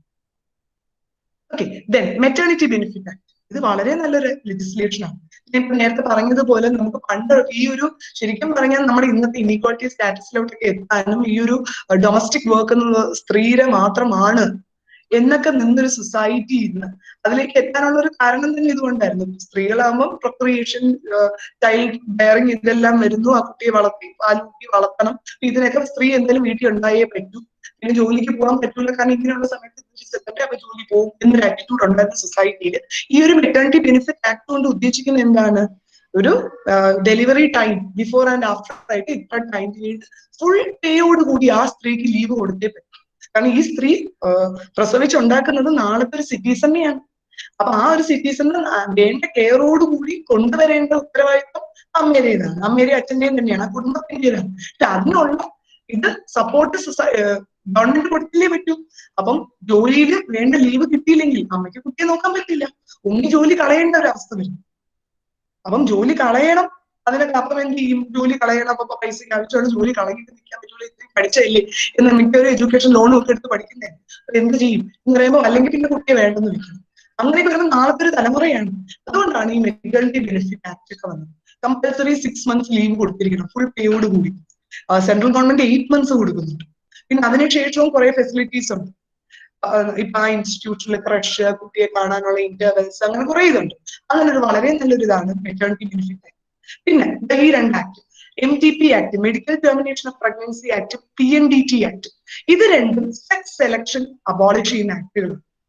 അതായത് പിന്നെയും നമ്മൾ പറഞ്ഞു നമ്മുടെ ഒരു മെയിൻ ഒരു ഇത് ഗേൾ ചൈൽഡ് ആണെന്ന് അറിയുമ്പോൾ തന്നെ ഒന്നിൽ ഊമ്പിൽ വെച്ചേ കൊന്നുകളയും, അല്ലെങ്കിൽ ജനിച്ച ഉടനെ തട്ടിക്കളയും എന്നൊരു ആറ്റിറ്റ്യൂഡുള്ള സൊസൈറ്റിയാണ് അല്ലേ. അപ്പം നമ്മൾ ശ്രദ്ധിക്കേണ്ടത്, നമ്മൾ കേരളത്തിന്റെ മാത്രം ഗ്രാഫ് എടുത്ത് ചിന്തിക്കില്ല, നോർത്തിലോട്ടൊക്കെ നോക്കുക, ഇന്നും നടക്കുന്നുണ്ട്, കേരളത്തിലും നടക്കുന്നുണ്ട്. അപ്പം അത് ഒഴിവാക്കാൻ വേണ്ടിയിട്ടാണ് നമുക്കിപ്പം സ്കാനിങ്ങിലൊന്നും കുട്ടി ഇന്ന സെക്സിൽ, അതായത് കുട്ടിയുടെ സെക്സ് പുറത്ത് പറയരുതെന്ന്. കാരണം ഇത് പുറത്ത് പറഞ്ഞാൽ അത് ഗേൾ ചൈൽഡ് ആണെന്ന് ഐഡന്റിഫൈ ചെയ്യുമ്പോൾ ആ കുട്ടിയുടെ ജീവൻ ആപത്താണ്. അതുകൊണ്ടാണ് അതിപ്പോഴും പുറത്ത് പറയാത്തത് ഇന്ത്യയിൽ. ഓക്കെ, ഫീമെയിൽ ഫീറ്റിസൈഡ് ഇന്നും നടക്കുന്നതുണ്ട്, അതിന്റെ ആക്ടാണ് ഇത്. അപ്പൊ രജിസ്റ്റേർഡ് മെഡിക്കൽ പ്രാക്ടീഷണർ ഇത് പറഞ്ഞു കൊടുക്കില്ല. MTP act, medical termination of pregnancy, പറയുന്നത് അബോർഷൻ ചെയ്യണമെങ്കിൽ പോലും അതിന് ചില ഗ്രൗണ്ട്സ് ഉണ്ട്, അതുണ്ടെങ്കിൽ മാത്രമേ ചെയ്യാവൂ, അല്ലാതെ ഒരു കുട്ടിയെ അബോർട്ട് ചെയ്യരുതെന്നാണ്. അപ്പൊ അബോർഷൻ മിക്കവാറും പെൺകുട്ടിയാണെന്ന് കണ്ട് അബോർട്ട് ചെയ്ത് കളയും. അപ്പൊ ഇപ്പൊ ഇനി ഇതിലൂടെ സ്കാനിങ്ങിലൂടെ പുറത്ത് പറയുകയില്ല, അബോർട്ട് ചെയ്യണമെങ്കിൽ തന്നെ അതിന് പ്രത്യേകമായ ഗ്രൗണ്ട്സ്, ആ ഗ്രൗണ്ടിൽ ഏതെങ്കിലും വന്നാൽ മാത്രമേ ചെയ്യാനും പറ്റൂ, അല്ലാതെ അബോർട്ട് ചെയ്താൽ അത് ഇല്ലീഗലാണ്. Okay, then equal remuneration act. പണ്ടൊക്കെ ഒരേ ജോലി, ഒരേ സിമിലർ ജോബ് ചെയ്യുന്നവരാണെങ്കിൽ പോലും ആണിനാണെങ്കിൽ ഒന്നാണെങ്കിൽ പെണ്ണിനാണെങ്കിൽ ചെയ്യുന്നത് ഒരു ഗേൾ ആണ് അല്ലെങ്കിൽ വുമണാണെങ്കിൽ അരക്കൂലി ഉണ്ടായിരുന്നു. അപ്പൊ ഒന്നും അരയും, അങ്ങനെ ഒരു ഇതുണ്ട്. അത് മാറ്റി ചെയ്യുന്ന വർക്ക് സെയിം ആണെങ്കിൽ പിന്നെ ഒന്ന് ഈക്വൽ ആയിട്ട് റെമ്യൂണറേറ്റ് ചെയ്തുകൂടി. അതാണ് equal remuneration act. Okay, then child labour prohibition act. Child labour, കൊച്ചുകുട്ടിയാണ്, അതിന്റെ ആ ടെൻഡർ ഏജിനെ പ്രൊട്ടക്ട് ചെയ്യണം. ഇപ്പൊ അതിന് വേണ്ട എഡ്യൂക്കേഷൻ കൊടുത്താലേ അതിന് നാളൊരു ലെവലിൽ എത്താൻ പറ്റൂ. അത് തിരിച്ചറിഞ്ഞ് ചൈൽഡ് ലേബർ എന്നെ പ്രൊഹിബിറ്റ് ചെയ്തു. ഇതിനോടൊപ്പം തന്നെ ഇപ്പൊ നമുക്ക് right to education free and compulsory ആണ്. ഫ്രീ ആൻഡ് കമ്പൽസറി ആയിട്ട് നമുക്ക് എഡ്യൂക്കേഷനും കൊടുക്കുന്നുണ്ട്. അപ്പം ചൈൽഡ് ലേബറിന് വിടാനും പാടില്ല, കമ്പൽസറി ആയിട്ട് എഡ്യൂക്കേഷൻ കൊടുത്തുമിരിക്കണം. ഇത് പാരന്റ്സിന്റെ ഫണ്ടമെന്റൽ ഡ്യൂട്ടിയുമാണ്, കുട്ടിയുടെ ഫണ്ടമെന്റൽ റൈറ്റുമാണ്. ഗേൾ ചൈൽഡ് ആയിക്കോട്ടെ, ബോയ് ചൈൽഡ് ആയിക്കോട്ടെ. ഓക്കെ, അതാണ്. ദെൻ ഈ ആക്ട് നിങ്ങൾ കേട്ട് കാണും, indecent representation of women prohibition act. നമ്മൾ കണ്ടു കാണും, ഇപ്പൊ കാണിക്കുന്ന മീഡിയയിൽ വരുന്ന മിക്ക അഡ്വർടൈസ്മെന്റ്സും എടുക്കാൻ. ഇപ്പം നമ്മുടെ ടോയ്ലറ്റ് ക്ലീനർ ഒക്കെ ഉണ്ടല്ലോ, ഹാർപിക്, അതിലൊക്കെ ഹാർപിക് കൊണ്ടുവരുന്നത് അബ്ബാസ് ആണെങ്കിലും ടോയ്ലറ്റ് ക്ലീൻ ചെയ്യുന്നത് എപ്പോഴും ഒരു സ്ത്രീ ആയിരിക്കും. ആന്റിയുടെ ബാത്റൂം ക്ലീൻ അല്ല എന്നല്ലേ കുട്ടി പറയുന്നത്. അത് ബാത്റൂം മാത്രം ആന്റിയുടെ ആയത് അങ്കിളിന്റെ ആവാത്തെന്താ? അപ്പൊ വിമൻ എന്ന് പറഞ്ഞാൽ ബാത്റൂം വൃത്തിയാക്കി വെക്കുക, അല്ലെങ്കിൽ ഇപ്പൊ ഡിഷ് വാഷർ, നമ്മള് ഡിഷ് എന്തല്ലോ ഡിറ്റർജന്റ് ഒക്കെ ഡിഷ് കഴുകുന്ന അങ്ങനെയുള്ള വിം, പ്രില്ല്, അങ്ങനെയുള്ള അതിന്റെയൊക്കെ കൈ കഴുകുന്ന ഒന്നി ഒരു സ്ത്രീയെ കാണിക്കുക, അല്ലെങ്കിൽ കഴുകുന്ന കയ്യിലൊരു വളയെങ്കിലും കാണും. അതായത് സ്ത്രീകൾ ചെയ്യുന്ന ജോലിയാണ് അല്ലെ. തുണി കഴുകാൻ ഇടുന്നത് അത് ഒരു സ്ത്രീ അഴുക്കൊന്നും പോകുന്നില്ല എന്ന് പറയുക, ഇറക്കി വെച്ച് തുണി ഇടുന്നതാണ് കഴിയുന്നത്. അപ്പം ഇതൊക്കെ ഈ അഡ്വർടൈസ്മെന്റിലൊക്കെ സ്ഥിരം പോകുന്ന ഈ ഒരു ആക്ട് അനുസരിച്ചുള്ള ഇതാണ്. അതായത് ഇൻഡീസെന്റ് റെപ്രസെന്റേഷൻ ഓഫ് വിമൻ എന്ന് പറഞ്ഞാൽ വിമൻ ആസ് സച്ച് അല്ലെങ്കിൽ girl child as such indecent ആയിട്ട് കാണിക്കുക. ഇൻഡീസെന്റ് എന്ന് പറഞ്ഞാൽ ആ ഒരു വിമൻ ഇങ്ങനെയൊക്കെ ചെയ്യാനുള്ളതാണ്, ആ ഒരു സ്റ്റീരിയോ ടൈപ്പിംഗ് സൊസൈറ്റിയിലേക്ക് എത്തിക്കുന്നു. അത് അവോയ്ഡ് ചെയ്യുക. എന്ന് പറയുന്ന ആക്ട് ആണ് ഇത്, indecent representation of women act. ആ ഒരു സ്റ്റീരിയോ ടൈപ്പിംഗ്, ഇത് ഇങ്ങനെയൊക്കെയാണ്, ഇത് ഇന്നവർ ചെയ്യേണ്ടതാണ് എന്ന് സൊസൈറ്റിക്ക് അകത്തുള്ളത് പിന്നെയും ആവർത്തിച്ച് മീഡിയയിലൂടെയും കൂടെ പറയുമ്പോൾ അടുത്ത ജനറേഷനിലും കൂടെ ആ ഒരു മെസ്സേജ് പാസ് ചെയ്യുകയാണ്. ഇത് കണ്ട് വളരുന്ന കുട്ടികളും അങ്ങനെയല്ലേ ചിന്തിക്കും, അടുത്ത തലമുറയും പോലും. അതുകൊണ്ടാണ് ഇങ്ങനെ ഒരു ആക്ട് വന്നത്. ഈവൻ ഇതൊരു അഡ്വർടൈസ്മെന്റ് ഉണ്ടായിരുന്നു ഒരു കുറച്ചു നാൾ മുമ്പ്, അതൊരു പിൻവലിച്ചു. അതായത് ഒരു കുട്ടി ജനിക്കുന്നു, ഒരു പെൺകുട്ടി ജനിക്കുന്നു. അപ്പം വലിയൊരു ഫിലിം ആക്ടറാണ് അതിൽ അഭിനയിച്ചത്. അദ്ദേഹം ആ കുട്ടി ഇങ്ങനെ തോളി കേട്ടിട്ട് അച്ഛനായിട്ട് അഭിനയിക്കുകയാണ്. അദ്ദേഹം പറയുന്നത് പെൺകുട്ടി ജനിച്ചു, ഇനി എന്ത് ചെയ്യും, ഒരു ബേർഡൻ ആണല്ലോ എന്ന രീതിയിൽ നിൽക്കുന്നതും. എന്നിട്ട് പിന്നെ ഒരു ഫിനാൻഷ്യൽ ഇൻസ്റ്റിറ്റ്യൂഷൻ്റെ ഇത് കാണിച്ചിട്ട് പറയുന്നു, ഭാഗ്യം ഈ ഒരു ഇൻസ്റ്റിറ്റ്യൂഷൻ വന്നത്, ഇവിടെ എന്തോ ഒരു ലോൺ തുടങ്ങി, പെൺകുട്ടി ജനിക്കുമ്പോഴേ ഇതിലേക്ക് ഇത്ര ഡെപ്പോസിറ്റ് ഇട്ട് തുടങ്ങിയാൽ കുട്ടിയുടെ കല്യാണ സമയമാകുമ്പോൾ ഇത്ര രൂപ പിൻവലിക്കാം, അതുകൊണ്ട് രക്ഷപ്പെട്ടു എന്ന രീതിയിൽ പറയുന്ന ഒരു അഡ്വർടൈസ്മെന്റ്. അപ്പൊ ഇത് ശരിക്കും ആ ഒരു ഫിനാൻഷ്യൽ ഇൻസ്റ്റിറ്റ്യൂഷനെ പ്രൊമോട്ട് ചെയ്യുന്ന ഒരു ഇതാണെങ്കിലും അതിലൂടെ പറയുന്ന മെസ്സേജ് എന്താണ്, ഇത് പെൺകുട്ടി എന്ന് പറയുന്ന ഒരു ബോർഡൻ എന്ന് ആവർത്തിച്ച് സൊസൈറ്റിയിലോട്ടും കൂടെ എത്തിക്കുക അല്ലേ. അപ്പൊ ഈ ഒരു ആക്ട് അനുസരിച്ച് പിൻവലിക്കേണ്ടതാണ്. Indecent representation of women act അനുസരിച്ച് കേസ് പോയി സൊസൈറ്റിയിലോട്ട് അത് ആവർത്തിച്ച് പറയുന്നതാണ്, അത് പിൻവലിച്ചേ പറ്റൂ എന്ന് പറഞ്ഞു. അങ്ങനെ ഈ ഒരു അഡ്വർടൈസ്മെന്റ് പിൻവലിക്കുകയുണ്ടായി. ഓക്കെ, ദെൻ വേറെ ആക്ട് എന്ന് പറഞ്ഞാൽ commission of sati prevention act. Sati system അറിയായിരിക്കുമല്ലോ. ഭർത്താവ് മരിച്ചാൽ സ്ത്രീ ഭാര്യ ചിതയിൽ ചാടി മരിക്കേണ്ടതാണ്. അതിങ്ങി ഒരു ചൈൽഡ് ആയിക്കോട്ടെ, ഗേൾ ചൈൽഡ്, ഏർലി മാരേജ് നടക്കുന്ന സിറ്റുവേഷൻസ് ഉണ്ട്. അപ്പൊ ഗേൾ ചൈൽഡ് ആയിക്കോട്ടെ, വിമൻ ആയിക്കോട്ടെ, അവരെല്ലാവരും അങ്ങനെ ചെയ്യേണ്ടതാണ്. ഈവൻ അത് നിർബന്ധിച്ച് ചെയ്യിപ്പിക്കുന്നവരുണ്ട്, അല്ലെങ്കിൽ ചെയ്തവരെ ഗ്ലോറിഫൈ ചെയ്ത് പറയുന്നവരുണ്ട്. ഗ്ലോറിഫിക്കേഷൻ എന്ന് പറഞ്ഞാൽ അയ്യോ കണ്ടോ അവരങ്ങനെയൊക്കെ ചെയ്തു, എന്ത് നല്ല സ്ത്രീ, എന്ത് നല്ല പെൺകുട്ടി എന്ന് പറയും. അപ്പൊ ചെയ്യാത്തവരെ ഒരുമാതിരിയായിരിക്കും, അവരും കൂടെ എന്താണ് ആന്റി ഇൻഫ്ലുവൻസ് കാരണം അവരും കൂടെ ചെയ്തു ആ ഒരു രീതിയിലൊക്കെ. അപ്പൊ അതൊക്കെ അബോളിഷ് ചെയ്യുന്ന ഒരു ആക്ട് ആണിത്. ദെൻ ഏറ്റവും ഇമ്പോർട്ടന്റ് ആയിട്ടുള്ള ഈ ഒരു ഏരിയയിൽ വന്നൊരു പുതിയൊരു ആക്ട് എന്ന് പറയുന്നത് 2005 വന്ന ഡൊമസ്റ്റിക് വയലൻസ് ആക്ട്. നമ്മളെല്ലാരും കരുതുന്നത് ആക്ച്വലി വീടെത്തി സമാധാനം, വീടെത്തിയല്ലോ ഇനി ഓക്കെ എന്ന്. പക്ഷെ സ്ത്രീകൾ അല്ലെങ്കിൽ പെൺകുട്ടികൾ വീട്ടിന്റെ അകത്ത് പോലും സുരക്ഷിതരല്ല, അവിടെയും വയലൻസ് ഉണ്ട് എന്ന് കാണിക്കുന്ന ഒരു ആക്ടാണ് DV ആക്ട്. കാരണം നമ്മൾ ഫാമിലി കോർട്ട് ഉണ്ട്, ഫാമിലി കോർട്ടിൽ കേസസ് വരുന്നുണ്ട്. പക്ഷെ അപ്പൊ കേസസ് കൂടുന്നത് ക്രൂവൽറ്റി എന്ന ഗ്രൗണ്ടിൽ കൂടി തുടങ്ങും. അപ്പൊ മനസ്സിലായി ഈ ക്രൂവൽറ്റി എന്നത് നമ്മൾ ഹൈലൈറ്റ് ചെയ്യേണ്ട സമയമായി. അത് ജസ്റ്റ് നമുക്ക് ഇന്ത്യൻ പീനൽ കോഡിൽ ഒരു പണിഷ്മെന്റ് ഉണ്ട്, അതിൽ മാത്രം ഒതുങ്ങി നിന്നാൽ പോരാ, പല ടൈപ്പ് ഓഫ് വയലൻസ് ഉണ്ട്, അതൊക്കെ തിരിച്ചറിയേണ്ടിയിരിക്കുന്നു എന്ന് മനസ്സിലാക്കി അതിനു വേണ്ടി ഒരു എക്സ്ക്ലൂസീവ് ആക്ട് 2005 ഉണ്ടാക്കി. കാരണം നമ്മളെല്ലാവരും ഇന്ത്യ ഉൾപ്പെടെ നമ്മളൊരു ഇന്റർനാഷണൽ കൺവെൻഷൻ ഉണ്ട്, സെഡൌ എന്നാണ് പറയുന്നത്, convention on elimination of all forms of discrimination against women എന്നാണത്. 83 നമ്മൾ സൈൻ ചെയ്ത ഒരു ഇന്റർനാഷണൽ കൺവെൻഷനാണ്.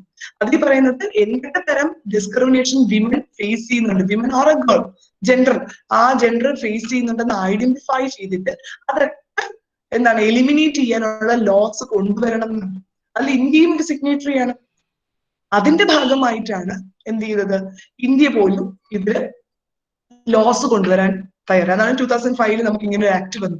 ഡൊമസ്റ്റിക് വയലൻസ്, ഡൊമസ്റ്റിക് സ്പേസിന്റെ അകത്ത്, അതായത് ഒരു ഷെയർഡ് ഹൗസ് ഹോൾഡിന്റെ അകത്ത് വെച്ച് നേരിടുന്ന വയലൻസ്, ഫിസിക്കൽ വയലൻസ് ആയിക്കോട്ടെ, സെക്ഷൽ വയലൻസ് ആയിക്കോട്ടെ, മെന്റൽ വയലൻസ് ആയിക്കോട്ടെ, എക്കണോമിക് വയലൻസ് ആയിക്കോട്ടെ, നമ്മളിപ്പോ കണ്ട എല്ലാ വയലൻസും അതിനെ എങ്ങനെ അഡ്രസ് ചെയ്യാം, ഒരു വുമൺ കംപ്ലൈനന്റ് ആവുന്ന ഒരു ഇതാണ്.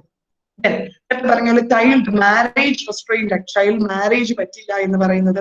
Then POCSO act, POCSO act അറിയായിരിക്കുമല്ലോ.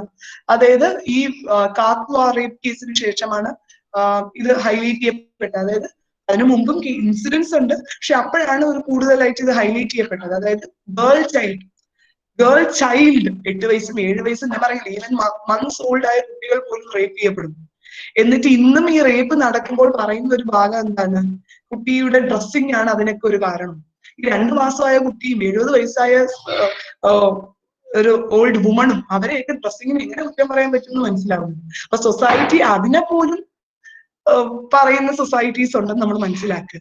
എന്തായാലും അതുകൊണ്ട് ഇതിങ്ങനെ കൂടിക്കൂടി വരുന്നു. ചൈൽഡ്, പ്രത്യേകിച്ച് സെക്ഷൽ അബ്യൂസ് നേരിടുന്ന ചൈൽഡ് ഒരുപാട് കൂടുന്നു. അങ്ങനെ മനസ്സിലാക്കി പോക്സോ ആക്ട് വന്നു. പോക്സോ ആക്ട് ജെൻഡർ ന്യൂട്രൽ ആണ്. അതായത് ഗേൾ ചൈൽഡ് എന്ന് മാത്രമല്ല, ഗേളും മെയിൽ ചൈൽഡും ആർക്ക് വേണം, ആർക്കെതിരെയും സെക്ഷൽ അബ്യൂസ് ഉണ്ടായാൽ അല്ലെങ്കിൽ സെക്ഷൽ അസോൾട്ട് ഉണ്ടായാൽ അവർക്ക് നേരിട്ട് പോവാന്ന് പെട്ടെന്ന് സ്പീഡി ഇത് നടക്കുന്ന ഒരു ആക്ടാണ് POCSO act. Then Sexual Harassment in Workplace Act 2013 ഇത് ഒരു വർക്ക് പ്ലേസിൽ ഒരു സ്ത്രീ സുരക്ഷിതയാണോ എന്നതിനെ കുറിച്ച് ചർച്ച ചെയ്യുന്ന ഒരു ആക്ടാണ്. വർക്ക് പ്ലേസിൽ അപ്പൊ ഒരു ജോലി സ്ഥലത്ത് പോയി അപ്പം അവിടെ കുറച്ചൊക്കെ സഹിച്ചാലേ അവിടെ കണ്ടിന്യൂ ചെയ്ത് പോകാൻ പറ്റും. ഒന്നിൽ ജോലി കളഞ്ഞു പോകണം, അല്ലെങ്കിൽ ഇതൊക്കെ സഹിച്ച് ഇവിടെ ഇരിക്കാം എന്നൊരു ആറ്റിറ്റ്യൂഡ് ഒരു ഗേളും മുമ്പോട്ട് കൊണ്ടുപോകണ്ട, അല്ലെങ്കിൽ ഒരു വുമണും ഫേസ് ചെയ്യണ്ട എന്ന് മനസ്സിലാക്കി വന്നൊരു ആക്ടാണ് ഈ act. Sexual harassment at work place. ഒരു സെക്ഷൽ ഹറാസ്മെന്റ് വർക്ക് പ്ലേസിൽ നടന്നാൽ ഇപ്പൊ ചിലപ്പോൾ കാണുന്നു, ഇപ്പം നമ്മൾ ചിലത് ചെയ്താലേ മുകളിലോട്ട് ജോലി കയറ്റം ഉണ്ടാവും, അല്ലെ, ചിലത് വിട്ടുവീഴ്ചകൾ ചെയ്താലേ ഇതൊക്കെ പറ്റൂ എന്നൊക്കെ പറയുന്ന ഇതുണ്ട്. അപ്പൊ അതൊന്നും നമ്മൾ ഫേസ് ചെയ്യേണ്ട കാര്യമില്ല. അതെങ്ങനെ ഒരു പോലീസ് സ്റ്റേഷനിൽ പോലും എത്താതെ എങ്ങനെ സോൾവ് ചെയ്യാം? പലർക്കും പോലീസ് സ്റ്റേഷനിലൊക്കെ പോകാനും ഒക്കെ ഒരു ബുദ്ധിമുട്ടാണ്, ഒരു പേടിയാണ്, എന്താണെന്ന് അറിയില്ല, പ്രൈവസി ഇഷ്യൂസ് അതൊക്കെ ഉണ്ട്. അപ്പൊ അതിലോട്ട് പോലും എത്താതെ എങ്ങനെ ഇത് സോൾവ് ചെയ്യാം? ഇങ്ങനെയുള്ള കാര്യങ്ങളൊക്കെ പറയുന്ന sexual harassment work place act. Then Juvenile Justice Act. Juvenile Justice Act പറയുന്ന ഒരു ചൈൽഡ്, ഗേൾ ചൈൽഡ് മെയിൽ ചൈൽഡും ഒക്കെ വരും. ചൈൽഡ്, ആ ചൈൽഡ് ഒരു എന്താ അബാൻഡൻഡ് ആയ ഒരു കുട്ടി ആയിക്കോട്ടെ, അല്ലെങ്കിൽ ഒരു തെറ്റ് കമ്മിറ്റ് ചെയ്തു, ഇൻ നീഡ് ഓഫ് കെയർ, അങ്ങനെയുള്ള കുട്ടി ആയിക്കോട്ടെ, അവരെയൊക്കെ എങ്ങനെ സംരക്ഷിക്കണം അതിനെ കുറിച്ചൊക്കെ പറയുന്ന ഒരു ആക്ട്. അപ്പൊ അത് നോക്കിക്ക് ഇഷ്ടംപോലെ ലെജിസ്ലേഷൻസ് ഉണ്ട്. ലോക്ക് ഒരു കുറവുമില്ല. അത് പോയിന്റ് ഔട്ട് ചെയ്യാനാണ് ഞാൻ ഇത് കാണിച്ചത്. ഇഷ്ടംപോലെ ലെജിസ്ലേഷൻസ് ഉണ്ട്. അല്ല നിയമം ഇല്ലാത്തത് കൊണ്ടല്ല ഇന്നും ഇതൊക്കെ നടക്കുന്നത്. പിന്നെ നമുക്ക് കമ്മീഷൻ ഓഫ് വിമൻ ഒക്കെ ഉണ്ട്. ഇപ്പം വിമൻ കമ്മീഷൻസ്, അവരുടെ ഉത്തരവാദിത്വം എന്ന് പറയുന്നത് എന്താണ്, പുതുതായിട്ട് വിമൻ ഫേസ് ചെയ്യുന്ന ഓരോ ഡിസ്ക്രിമിനേഷൻസ് ഐഡന്റിഫൈ ചെയ്യുക, റിസർച്ച് നടത്തുക, എങ്ങനെ നമുക്ക് പോസിബിൾ ആകും അതിനെക്കുറിച്ചൊക്കെ ഗവൺമെന്റ് റെക്കമെൻഡ് ചെയ്യുക, അങ്ങനെയുള്ള ബോഡീസ് ആണ് ഈ ഒരു ഏരിയയിൽ റിസർച്ച് ചെയ്യുക. കാരണം ഇന്നും ജെൻഡർ ബേസ്ഡ് വയലൻസ് ഒരുപാട് കൂടുതലാണ്. ഇതൊക്കെ ചൂണ്ടിക്കാണിക്കാൻ ആരെങ്കിലും വേണ്ടി, പോയിന്റ് ഔട്ട് ചെയ്യാൻ, റെക്കമെൻഡ് ചെയ്യാൻ ആരെങ്കിലും വേണ്ടി, അതൊക്കെയാണ് കമ്മീഷൻസിന്റെ ജോലി. ഓക്കെ, അപ്പം ലെജിസ്ലേഷൻസ് അമ്പീൻ നമ്പർ കൊണ്ട് ഒരു കുറവുമില്ല അതിനൊന്നും. ഈവൻ നമുക്ക് നിർഭയ കേസിന് ശേഷവും ഈ കാത്വ കേസിന് ശേഷവും നമ്മുടെ എക്സിസ്റ്റിംഗ് ഇന്ത്യൻ പീനൽ കോഡ് തന്നെ അമെൻഡ് ചെയ്യപ്പെട്ടു. പണിഷ്മെന്റ് ഒക്കെ ഒരുപാട് കൂട്ടി. പണ്ടൊക്കെ റേപ്പിന് മാക്സിമം 7 തൊട്ട് 14 ഇയേഴ്സ് വരെയൊക്കെ കൊടുക്കുള്ളായിരുന്നു. ഇപ്പൊ അങ്ങനെയൊന്നും അല്ല. ഇപ്പൊ ഡെത്ത് പെനാൽറ്റി കൊടുക്കാം റേപ്പിന്, അതേപോലെ 20 ഇയേഴ്സ് കൊടുക്കാം, remainder of a person's natural life കൊടുക്കാം. പണ്ടൊക്കെ ജീവപര്യന്തം എന്ന് പറഞ്ഞാൽ മാക്സിമം 14 വർഷമായിരുന്നു. ഇപ്പൊ റേപ്പിനൊന്നും അതല്ല, remainder of a person's natural life. അതായത് ഒരാൾക്കൊരു 30 വയസ്സുള്ളപ്പോ ഒരു ക്രൈം കമ്മിറ്റ് ചെയ്താൽ അയാളെ വെച്ചാൽ ജയിലിലിടാം. റിമൈൻഡർ ആയിരിക്കും എത്ര നാൾ ജീവിതമെങ്കിൽ എത്ര നാളുണ്ട്, 80 വയസ്സ് വരെ ജീവിക്കുമെങ്കിൽ അതുവരെയും ജയിലിൽ കിടക്കാം. അങ്ങനെയുള്ള പണിഷ്മെന്റ്സ് വരെ റേപ്പിന് ഇപ്പൊ കേട്ടിട്ടുണ്ട്. അപ്പം ഇങ്ങനെയുള്ള ഇൻസിഡൻസ് കൂടുമ്പോൾ പണിഷ്മെന്റ് നല്ല സ്ട്രിക്റ്റ് ആക്കുന്നുണ്ട്. മാത്രമല്ല പുതിയ തരം ഒഫൻസസ് ഒക്കെ റെക്കഗ്നൈസ് ചെയ്യുന്നുണ്ട്. സെക്ഷൽ ഹരാസ്മെന്റ്, ഡിസ്റോബിങ്, അതായത് ഒരു സ്ത്രീയെ പരസ്യമായിട്ട് ഡ്രസ് വലിച്ചൂരാൻ ശ്രമിക്കുന്നു. ഓക്കെ, അതിനൊന്നും പണ്ട് സെക്ഷൻ ഇല്ലായിരുന്നു. ഇങ്ങനെ ഒരു ഇൻസിഡന്റ് നടന്നാൽ തന്നെ പോലീസ് സ്റ്റേഷനിൽ പോകുമ്പോൾ അവർ പറയുന്നത് ഇത് ഏത് സെക്ഷനിട്ട് കേസ് എടുക്കും, സെക്ഷൻ ഇല്ല. അപ്പൊ എന്ത് ചെയ്യും? അതിനൊക്കെ നല്ല ഗ്രേവ് പണിഷ്മെന്റ് കൊടുക്കണ്ടേ? അവരെ പബ്ലിക്കായിട്ട് ഇങ്ങനെ അവമാനിക്കുമ്പോൾ നല്ല പണിഷ്മെന്റ് കൊടുക്കണ്ടേ? അത് സെക്ഷൻ ഇല്ലെന്ന് പറയാൻ കളയാൻ പറ്റുമോ? അതുകൊണ്ട് അത് ഒയേയൂറിസം നിങ്ങൾ കേട്ടതാണ്. അതായത് ഒളി ക്യാമറ വെക്കുന്നത് ഇപ്പൊ അത് ഒരുപാട് കൂടുതലാണല്ലോ. ഈ പ്രൈവറ്റ് പ്ലേസിലൊക്കെ ബാത്റൂം, ഡ്രസ്സിംഗ് റൂംസ്, ടോയ്ലറ്റ്സില്, നമ്മുടെ ഹോട്ടൽസില് ഒക്കെ ഇത് വെക്കാറുണ്ട്, ഒളി ക്യാമറ വെക്കാറുണ്ട്. അപ്പൊ അവര് പ്രൈവറ്റ് ഒരു ആക്ട് ചെയ്യുമ്പോൾ അതിനെ പണിഷ് ചെയ്യാനുള്ള ആക്ട് ഉണ്ട്. സ്റ്റോക്കിംഗ്, നമ്മൾ നിരന്തരമായിട്ട് താല്പര്യമില്ലെന്ന് കാണിച്ചാലും പിന്തുടരുന്ന ഒരു അവസ്ഥ, സ്റ്റോക്കിംഗ്, അതുണ്ട്. ഇപ്പം ആസിഡ് അറ്റാക്ക് ഒരുപാട് കൂടുന്നുണ്ട്, ആസിഡ് അറ്റാക്ക് അല്ലേ? അപ്പം അതിനൊക്കെ ഇപ്പം പ്രപ്പോസ് ചെയ്യുന്നു, നോ പറയുന്നു, നേരെ ആസിഡ് ഒഴിക്കുക. അപ്പൊ അതിനെയൊന്നും പണ്ടൊക്കെ എന്ന് പറഞ്ഞാൽ അതിനൊരു ഹേർട്ട് അല്ലെങ്കിൽ ഗ്രീവിയസ് ഹേർട്ട് ആയിട്ട് മാത്രമേ കരുതുകയുള്ളൂ. പണിഷ്മെന്റ് വളരെ കുറവാണ്. പക്ഷെ സ്ത്രീയെ സംബന്ധിച്ച് ജീവിതകാലം മുഴുവൻ അതും കൊണ്ട് നടക്കണം. അതിന് മെഡിക്കൽ ട്രീറ്റ്മെന്റ്, അതിനുള്ള എക്സ്പെൻസ്, പിന്നെ എത്രയോ നാൾ അതും കൊണ്ട് അല്ലേ, ജീവിതകാലം മുഴുവൻ അതിന്റെ എഫക്റ്റീവ് ആണ്. ചിലതൊന്നും ക്യൂറബിൾ പോലും അല്ല, ട്രീറ്റബിൾ പോലും. അങ്ങനെയൊക്കെ വരുമ്പോൾ അതിന്റെ എക്സ്പെൻസ് കംപ്ലീറ്റ് ചെയ്ത് അക്യൂസ്ഡ് വഹിക്കണമെന്നും അതിന്റെ പണിഷ്മെന്റ് വളരെ ഗ്രേവ് ആയിട്ട് ഒക്കെ പറയുന്ന അമെന്റ്മെന്റ്സ് ഇപ്പൊ വന്നിട്ടുണ്ട്. അപ്പൊ ലോയിൽ ഒരു ദാക്ഷിണ്യവും ഇപ്പൊ ഇല്ല. അമെന്റ്മെന്റ്സ് വന്നു, പുതിയ ലോസ് വന്നു. അമെന്റ്മെന്റ് എന്ന് പറഞ്ഞാൽ ഉള്ള ലോയെ മാറ്റുന്നതാണ് അമെന്റ്മെന്റ് എന്ന് പറയുന്നത്. ഉള്ള ലോയെ കുറച്ചും കൂടെ സ്ട്രിക്റ്റ് ആക്കുക, എന്തെങ്കിലും മാറ്റം വരുത്തുന്നു, ഭേദഗതികൾ വരുത്തുന്നു, അതും ചെയ്യുന്നുണ്ട്. പുതിയ പുതിയ ലോസും വരുന്നുണ്ട്. പക്ഷെ ഇന്നും ജെൻഡർ ബേസ്ഡ് വയലൻസ് നിൽക്കുന്നുണ്ട്. അതിന്റെ പ്രധാന കാരണം നമ്മളിപ്പോ പറഞ്ഞ പോലെ കുറച്ചൊക്കെ നമ്മൾ സൊസൈറ്റി ആണല്ലോ ഈ ജെൻഡർ റോൾസ് ഡിറ്റർമിൻ ചെയ്യുന്നത്. ലോ കൊണ്ട് മാത്രം അത് മാറ്റാൻ പോസിബിൾ ആണ്. സൊസൈറ്റിയെ കൂടെ നമ്മൾ മാറ്റണം. സൊസൈറ്റിയുടെ ആ ഒരു പെർസെപ്ഷൻ നമ്മൾ മാറ്റണം. എങ്കിലേ ഇത് കംപ്ലീറ്റ്ലി ഒരു ഇൻഇക്വാളിറ്റി ഇൻ സ്റ്റാറ്റസ് മാറി വരികയുള്ളൂ. നമ്മൾ ഈ ഒരു ജനറേഷൻ വിചാരിച്ചാൽ അടുത്ത ജനറേഷനെ ഒരു ജനറേഷൻ ഓഫ് ഈക്വൽ ആക്കി എടുക്കാൻ പറ്റുന്നു. നമ്മളിപ്പോ ഈ ഒരു ജനറേഷൻ വിചാരിച്ചാൽ മതി, നമ്മളെ മക്കളെ നമ്മൾ ജനറേഷൻ ഓഫ് ഈക്വൽ ആയിട്ട് വളർത്തിക്കൊണ്ട് വന്നാൽ മതി. ഓക്കെ, പിന്നെ ഈ ഒരു പ്രശ്നം ഈ ഇൻഇക്വാളിറ്റി ഓഫ് സ്റ്റാറ്റസ് എന്ന് പൊയ്ക്കോളും. നമ്മൾ മനസ്സിലാക്കേണ്ട പണ്ട് അങ്ങനെ ആയിരുന്നു, ഇടയിൽ എപ്പോഴും ആണ് ഈ ഒരു ഇൻഇക്വാളിറ്റി കയറി വന്നത്. അപ്പൊ നമുക്ക് തിരിച്ച് അതിലോട്ട് വലിയ ബുദ്ധിമുട്ടൊന്നുമില്ല. അല്ലാതെ it's not an impossible task. നമ്മൾ വേണമെന്ന് വെച്ചാൽ നടക്കുന്നതേ ഉള്ളൂ അല്ലെ, നമ്മളൊന്ന് ഒത്തുപിടിച്ചാൽ മതി, നടക്കുന്നതേ ഉള്ളൂ. എങ്ങനെ ചെയ്യാം? ശ്രദ്ധിച്ചേ, ഒന്ന് ആദ്യം വേണ്ടത് എംപവറിങ് ഗേൾ ആൻഡ് വിമൻ ആണ്. എംപവറിങ് വേണം. കാരണം ഗേൾസ് അല്ലെങ്കിൽ വിമൻ തന്നെ വിചാരിക്കുന്നുണ്ട് ഇനി നമ്മളെ കൊണ്ട് പറ്റില്ലേ, പറ്റില്ല, നമ്മൾ ഇങ്ങനെയല്ലേ, അടുത്ത ജന്മമെങ്കിലും ഒരു ആണായി ജനിച്ചാൽ മതിയായിരുന്നു എന്ന് വിചാരിച്ചിരിക്കുന്ന കുറെ ആൾക്കാരുണ്ട് അല്ലെ, മെജോറിറ്റിയും ഉണ്ട്. അപ്പൊ അവർക്കത് പറഞ്ഞു കൊടുക്കണം, you are able to do it. നമുക്ക് അതിനുള്ള പവർ ഉണ്ട്. ഈവൻ നമ്മൾ ചിന്തിച്ചാണ്, നമ്മൾ ഈ കൊച്ചു കുട്ടികളെ വളർത്തുമ്പോൾ ഫെയറി ടെയിൽസ് ഒക്കെ പറഞ്ഞു കൊടുക്കും. എനിക്ക് 2 കൊച്ചു കുട്ടികളാണുള്ളത്, 4 വയസ്സും 6 വയസ്സും, 2ഉം പെൺകുട്ടികളാണ്. അപ്പൊ 2 പേർക്കും ഞാൻ കഥകൾ പറഞ്ഞു കൊടുക്കും, ധാരാളം പറഞ്ഞു കൊടുക്കും. അപ്പൊ ഈ കഥകളിലൊക്കെ ഞാൻ നോക്കുമ്പോൾ എല്ലാ ഫെയറി ടെയിൽസിലും എല്ലാത്തിലും ഒന്നുകിൽ പെൺകുട്ടി എന്ന് പറഞ്ഞാൽ ബ്യൂട്ടിഫുൾ, ചാമിങ്, പ്രിട്ടി ഇങ്ങനെ ഇരിക്കും അല്ലെ, എന്തെങ്കിലും ഒരു പ്രശ്നം കാണും, അപ്പൊ ഒന്നീ രക്ഷിക്കാനായിട്ട് ഒരു ഫെയറി ഗോഡ് മദർ വരും, രക്ഷിക്കും, അല്ലെങ്കിൽ ഒരു പ്രിൻസ് വരും, രക്ഷിക്കും. And they happily live ever after. ഇങ്ങനെയാണ് കഥകൾ പോകുന്നത്. അതെന്തുകൊണ്ട് അങ്ങനെ? ഈ പെൺകുട്ടിക്ക് സ്വയം പ്രശ്നങ്ങളൊക്കെ ആ ഷാക്കിൾസിൽ നിന്ന് മാറി രക്ഷപ്പെട്ട് റെഡിയാക്കി വന്നൂടെ? അപ്പൊ അതിനൊരു പരസഹായം വേണോ എപ്പോഴും? ഈ ഒരു മെസ്സേജ് നമ്മൾ അടുത്ത സൊസൈറ്റിയിലേക്ക് എത്തിക്കുക. നമുക്ക് സൂപ്പർ ഹീറോ വുമൺ ആയിട്ടുള്ള സ്റ്റോറി ആയിക്കോട്ടെ, ഫിലിംസ് ആയിക്കോട്ടെ, എല്ലാം കുറവാണ്. അത് കൂടണം. ഇപ്പോഴത്തെ ന്യൂ ജനറേഷൻ ഇതെല്ലാം അങ്ങനെ വരുന്നുണ്ട്. ശ്രദ്ധിച്ചാൽ മനസ്സിലാവും, അതിലേക്കൊരു മൂവ്മെന്റ് തുടങ്ങിക്കഴിഞ്ഞു. അപ്പൊ അത് നമ്മൾ ആ അടുത്തൊരു ജനറേഷൻ നമ്മൾ എംപവർ ചെയ്യാം. നമുക്ക് അതിനുള്ള കപ്പാസിറ്റി ഉണ്ട്. അല്ലാതെ ഒരു മാജിക് സംഭവിക്കാൻ വേണ്ടി നമ്മൾ വെയിറ്റ് ചെയ്യേണ്ട കാര്യമില്ല. ഇത് സ്റ്റിഫ്റ്റ്നസ്, നമ്മൾ അതിനെ ഡെവലപ്പായി വരണം, നമ്മൾ ചെയ്തു വരണം അല്ലേ എന്ന് നമ്മൾ തിരിച്ചറിയണം. അങ്ങനെ ആ ഒരു വുമണിന് അതിന് വേണ്ട എംപവർമെന്റ് കൊടുക്കുകയും വേണം. ഇപ്പൊ ഇന്ന് വരെ ഫുട്ബോൾ കളിക്കാത്ത ഒരു കുട്ടിയുടെ അടുത്ത് ഫുട്ബോൾ കളി എന്ന് പറഞ്ഞിട്ട് അയ്യോ തോറ്റുപോയി, കണ്ടോ നിനക്ക് അതിനുള്ള കഴിവില്ല, ഞാൻ അന്നേ പറഞ്ഞില്ലേ എന്ന് പറയുന്നത് കാര്യമില്ല. ആ കുട്ടി അതിനുള്ള ട്രെയിനിങ് കൊടുത്തിട്ട് മറ്റൊരുടെ കൂടെ കളിപ്പിച്ചാലല്ലേ ആ കുട്ടി അതിലേക്ക് പോകാൻ പറ്റൂ. അതുപോലെയാണ് നമ്മളിപ്പോ വിമൻ അല്ലെങ്കിൽ ഗേൾ എന്ന് പറയുന്നത് ഒന്നും പറ്റില്ല എന്ന് പറഞ്ഞിരിക്കുന്ന ഒരു സൊസൈറ്റിയാണ്. അപ്പൊ പെട്ടെന്ന് ഒരു ദിവസം അവർക്ക് കയറി കണ്ടോ നിങ്ങൾ ചെയ്താണ്, നിങ്ങളെ കൊണ്ട് ഇതൊന്നും ചെയ്യിപ്പിക്കാം, നിങ്ങൾ ചെയ്താൽ പറ്റില്ല എന്ന് പറയാൻ പറ്റില്ല. അവരെ എംപവർ ചെയ്ത് കൊണ്ടുവരണം, അതിനുള്ള സപ്പോർട്ടും സ്ട്രെങ്ത്തും കൊടുക്കണം. സപ്പോർട്ട് അല്ല, അവർക്ക് കൊടുക്കുന്ന ഒരു പവറാണ്. ആരുടെയും സപ്പോർട്ട് വേണ്ട, നിങ്ങൾക്ക് ഈ ഇതുണ്ട്, നിങ്ങളുടെ ഉള്ളിലുണ്ട് എന്ന് തിരിച്ചറിവ് കൊടുക്കുക. അതാണ് എംപവറിങ്. അതാദ്യം വേണം. അപ്പൊ നമ്മളിങ്ങനെയുള്ള പ്രോഗ്രാംസിലൂടെയൊക്കെ എംപവറിംഗ് ആണ് ഉദ്ദേശിക്കുന്നത്. Changing gender norms. നമ്മളിപ്പോ പറഞ്ഞ പോലെ ഈ സ്റ്റീരിയോ ടൈപ്പ് ഉണ്ട്, ഇന്നത്. ഫോർ എക്സാമ്പിൾ ഇപ്പൊ അത് ഒരുപാട് മാറുന്നുണ്ട്. നമ്മുടെ NCERT ടെക്സ്റ്റ് ഒക്കെ ഉണ്ടല്ലോ, കുട്ടികൾ സ്കൂൾ ലെവലിലുള്ള ടെക്സ്റ്റ് ബുക്സ്. അപ്പൊ ഇപ്പൊ ഞാൻ ഫസ്റ്റ് സ്റ്റാൻഡേർഡിലെ ടെക്സ്റ്റ് നോക്കുമ്പോൾ ഇപ്പൊ അതില് മാറി വരുന്നുണ്ട്. അതായത് ഇപ്പം my mother is a lawyer, my father is a doctor, my mother loves to paint while my father loves to cook. ഇത് ഞാൻ കണ്ടു, എന്റെ മോളെ ഞാൻ പഠിപ്പിച്ച ഫസ്റ്റ് സ്റ്റാൻഡേർഡ് ടെക്സ്റ്റിൽ ഉണ്ടായിരുന്നതാണ്. അപ്പൊ my father loves to cook എന്നൊരു കേട്ടി മനഃപൂർവ്വം കീട്ടിയതാണ്. കാരണം എന്താണ്, ഈ ജെൻഡർ സ്റ്റീരിയോ ടൈപ്പ് മാറണം. കുക്ക് ചെയ്യാൻ താല്പര്യമുള്ള അച്ഛന്മാരും ഉണ്ട്, അല്ലെങ്കിൽ ആണുങ്ങളും ഉണ്ട്. പെയിന്റ് ചെയ്യാൻ ഇഷ്ടമുള്ള അമ്മമാരും ഉണ്ട് എന്ന് തിരിച്ചറിയണം അല്ലെ. അപ്പം ഇതിന് ഒരു മൂവ്മെന്റ് ഇപ്പൊ തുടങ്ങിക്കഴിഞ്ഞു, നമ്മൾ അത് ഏറ്റുപിടിക്കണം. അപ്പൊ ജെൻഡർ നോംസ് അത് മാറ്റിയെടുക്കണം. ആ ജെൻഡർ ആണ്, അത് സൊസൈറ്റിയുടെ കൺസെപ്റ്റ് ആണ്. നമ്മൾ പറഞ്ഞല്ലോ ബയോളജിയുമായിട്ട് ഒരു ബന്ധവുമില്ല, സയന്റിഫിക്കലി പ്രൂവ്ഡ് അല്ല. അപ്പൊ നമുക്ക് മാറ്റിക്കൊടുക്കണം.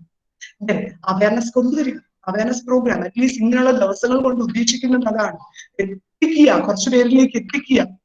ഓക്കെ, അവയർനെസ് പ്രോഗ്രാംസ് കൊണ്ടുവരിക, എഡ്യൂക്കേറ്റിംഗ്. എംപവർമെന്റ് വിമൻ അല്ലെങ്കിൽ ഗേളിന് കൊടുത്താലും എഡ്യൂക്കേഷൻ എല്ലാവർക്കും കൊടുക്കും.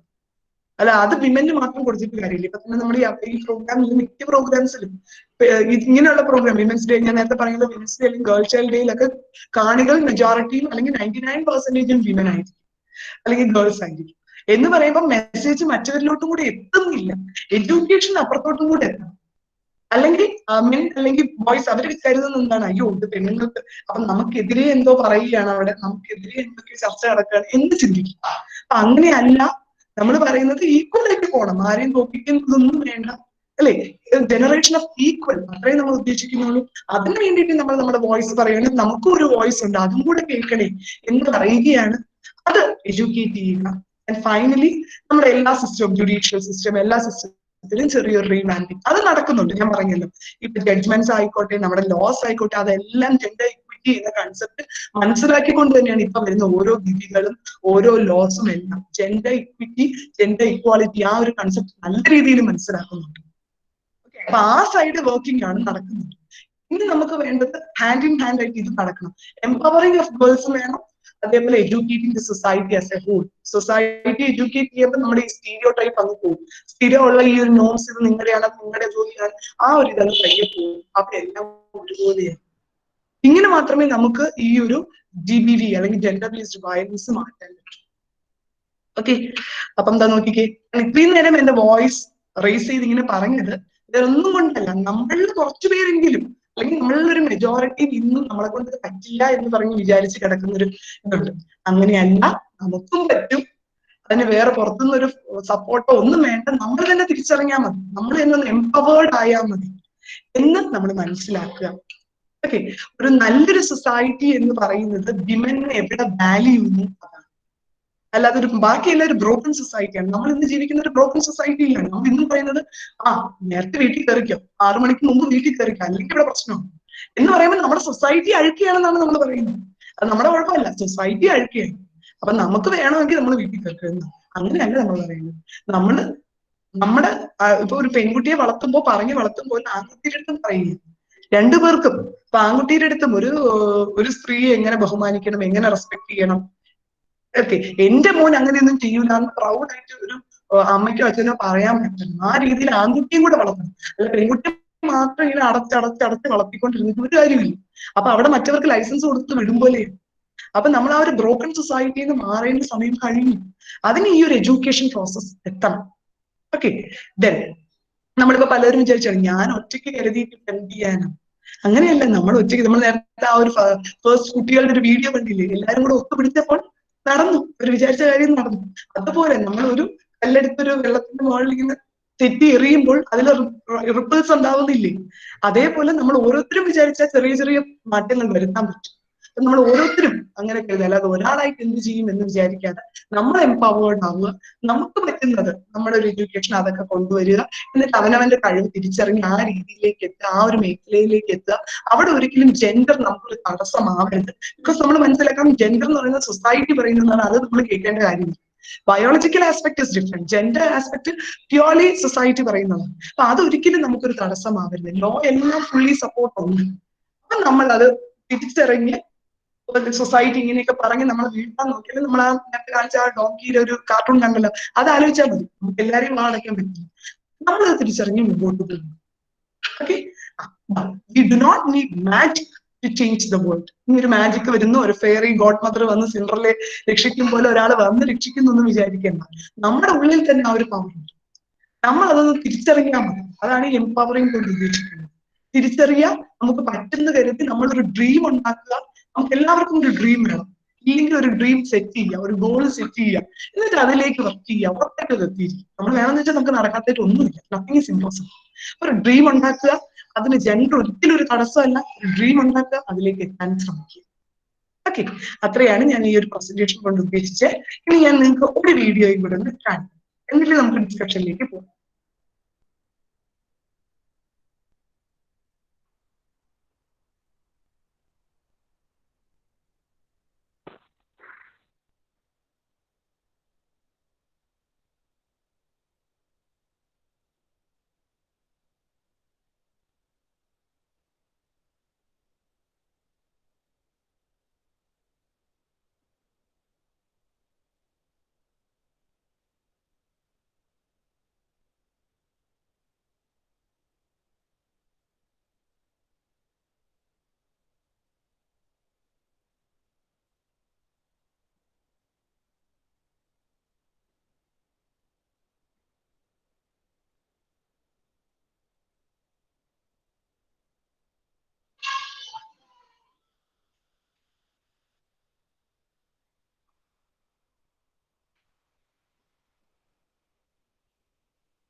ഇതായിരുന്നു പ്രസന്റേഷൻ.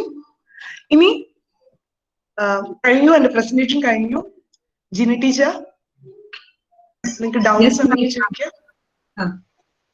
സ്റ്റുഡൻസിന് ഇപ്പോൾ ഇന്ററാക്റ്റീവ് സെഷനുള്ള സമയമാണ്. അപ്പൊ നിങ്ങൾക്ക് നേരിട്ട് മൈക്ക് അൺമ്യൂട്ട് ചെയ്ത് വേണമെങ്കിൽ ചോദിക്കാം. അതല്ലെങ്കിൽ ചാറ്റ് ബോക്സിൽ വേണമെങ്കിൽ ഡ്രോപ്പ് ചെയ്താലും മതി.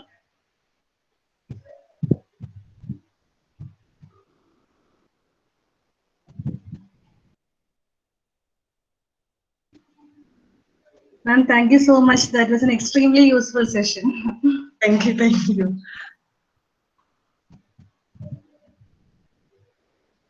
ഡൗട്ട്സ് ഉണ്ടെങ്കിൽ ചോദിക്കാം. ക്ലാരിഫിക്കേഷൻ ആയിക്കോട്ടെ, അല്ലെങ്കിൽ എതിരെ അഭിപ്രായങ്ങളാണെങ്കിൽ അതായിക്കോട്ടെ.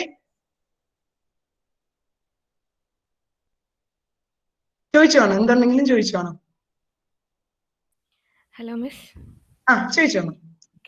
ഇപ്പോൾ നമ്മളൊരു ഇക്വാളിറ്റി ബേസിലേക്ക് പോകുമ്പോൾ, അല്ലെങ്കിൽ അങ്ങനെ ഒരു ഈക്വൽ ആണെന്നൊരു ഇതിലേക്ക് എത്തുമ്പോൾ നമ്മൾ ഫസ്റ്റ് തുടങ്ങേണ്ട എപ്പോഴും നമ്മുടെ ഫാമിലിയിൽ തന്നെയാണല്ലോ. അപ്പൊ നമ്മുടെ ഇപ്പൊ ഈവൻ പേരൻസ് പോലും അങ്ങനെ ചിന്തിക്കുന്നവരായിരിക്കില്ല. അപ്പൊ നമ്മുടെ ആദ്യത്തെ ഒരു സ്റ്റെപ്പ് എന്ന് പറഞ്ഞാൽ അവരെ ഒന്ന് കൺവിൻസ് ചെയ്യുക എന്നതായിരിക്കും.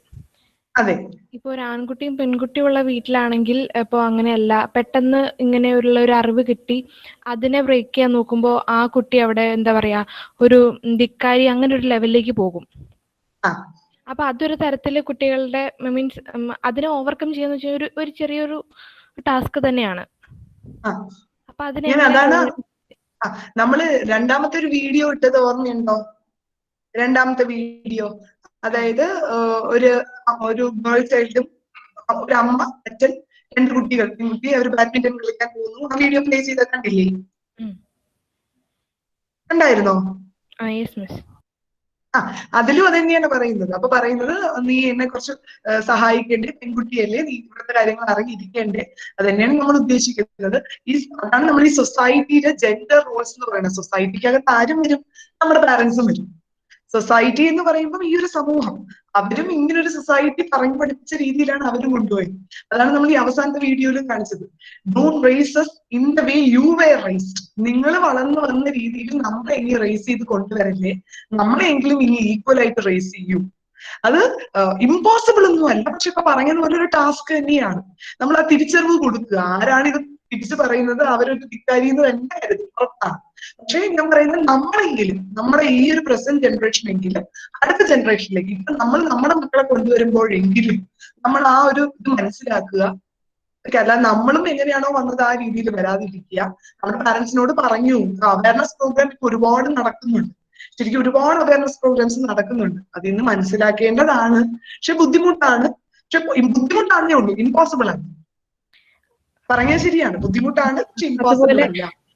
അതുപോലെ ഇപ്പൊ ഒരു പെൺകുട്ടി തുറന്ന് പ്രതികരിച്ചു കഴിഞ്ഞാൽ ഉടനെ ഏറ്റവും കൂടുതൽ അവൾക്ക് എഗൻസ്റ്റ് ആയിട്ട് പറയുന്ന അവളുടെ പേരൻസിനായിരിക്കും. കാരണം ഇപ്പോഴത്തെ പത്രവാർത്തകൾ എന്താ പറയാ, അവരെ അറ്റാക്ക് ചെയ്യാൻ വരുന്നു, ആശ്രയിക്കുന്നു, അങ്ങനെ പറയുമ്പോൾ അവരുടെ പേരൻസ് തന്നെയായിരിക്കും. അപ്പൊ എനിക്ക്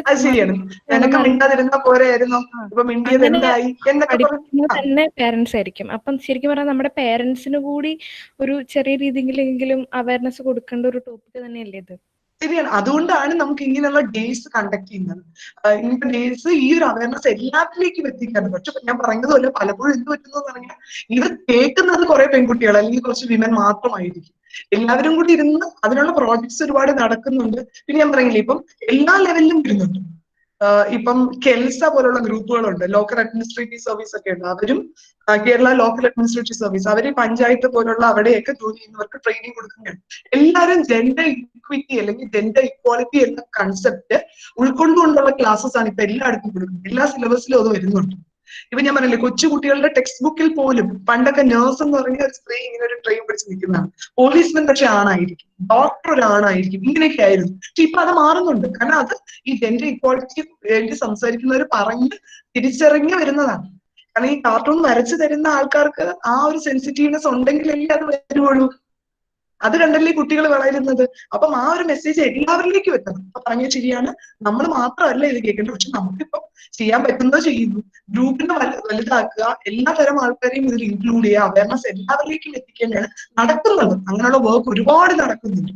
ഇപ്പൊ ഞാൻ തന്നെ കുറച്ചു നാൾ മുമ്പ് പോലീസിന് നമ്മുടെ പോലീസ് ട്രെയിനിങ് അക്കാഡമിയിൽ ഒരു ക്ലാസ് എടുത്തായിരുന്നു. അത് ജെൻഡർ സെൻസിറ്റിവിറ്റിയെ കുറിച്ചാണ്. അതായത് ജെൻഡർ ഈ ഒരു ഇത് അങ്ങ് മാറണം. കാരണം പോലീസുകാർ തന്നെ ഒരു കേസ് വന്ന ഒരു സ്ത്രീ രാത്രി ഇറങ്ങി നടക്കുമ്പോൾ പോലീസുകാർ ആദ്യം ചിന്തിക്കുന്നത് നീ എന്തിന് ഈ സമയം ഇവിടെ ഇറങ്ങി നടന്നു, അതുകൊണ്ടല്ലേ ഇത് കേൾക്കേണ്ടി വന്നത് എന്നാണ്. അപ്പം അതിനെന്താണ് ഒരു സ്ത്രീക്കായാലും പുരുഷനായാലും ഒരു സമയം ഇന്ന സമയം പുറത്തിറങ്ങിക്കൂടാന്നില്ല അല്ലേ. അപ്പൊ പിന്നെ അത് എങ്ങനെയാണ് സ്ത്രീ ഇറങ്ങി നടന്നത് തെറ്റ് എന്ന് പറയുന്നത്. അപ്പൊ ഈ ഒരു മെസ്സേജ് നമ്മൾ പോലീസിലേക്ക് പാസ് ചെയ്യുന്നുണ്ട്. അപ്പൊ പോലീസിന്റെ ഇടയിൽ തന്നെ ആ ട്രെയിനിങ് നടക്കുന്നുണ്ട്. എല്ലാവരും അറിയുന്നില്ല, പക്ഷെ നടക്കുന്നുണ്ട്. അവർക്ക് ട്രെയിനിങ് പീരീഡ്, അതായത് പോലീസായിട്ട് കയറുന്നതിന് മുമ്പുള്ള ആ ട്രെയിനിങ് പീരീഡിൽ നമ്മൾ ഇങ്ങനത്തെ ക്ലാസ്സസ് കൊടുക്കുന്നുണ്ട്. അപ്പം എല്ലാ സൊസൈറ്റിയിലെ എല്ലാ ലെവലിലേക്കും എത്തിക്കാൻ ശ്രമിക്കുന്നുണ്ട്. പക്ഷെ ആയി വരാൻ ഒരു സമയം എടുക്കുന്നേ ഉള്ളൂ. നമ്മുടെ ഈ ഒരു ജനറേഷൻ കഴിഞ്ഞ അടുത്ത ജനറേഷനെ നമുക്ക് ഈക്വൽ ആക്കി എടുക്കണം. അതാണ് നമ്മുടെ കയ്യിലുള്ള അജണ്ട.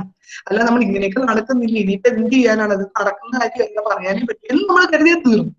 പറ്റും, നമ്മളും കൂടെ വിചാരിച്ചാൽ മതി, പറ്റും. എന്ത് തരത്തിൽ നമ്മൾ മുമ്പോട്ട് പോയാൽ മതി. അവനവൻ ഇപ്പൊ ഈ നിൽക്കുന്ന ഇത്രയും പേരെങ്കിലും അവരവരുടെ ഡ്രീംസ് റിയലൈസ് ചെയ്യാൻ ശ്രമിക്കുക. അല്ല ജെൻഡർ ഒന്നും എനിക്ക് ഇതിനൊരു തടസ്സമില്ല, സ്വയം തിരിച്ചറിഞ്ഞാൽ മതി. അത്രയല്ലേ ഉള്ളൂ. നമ്മൾ ധിക്കാരിയാണെന്നോ ആർക്കും എതിരെ ചെയ്യണമെന്നോ ഒന്നും പറയുന്നില്ല. ലോയും സപ്പോർട്ടും ഒക്കെ ഉണ്ട്. പക്ഷെ നമുക്ക് പറ്റില്ല എന്നുള്ള ഒരു തോന്നല് മാറ്റുക, അത്രേ ഉദ്ദേശിക്കുന്നുള്ളൂ.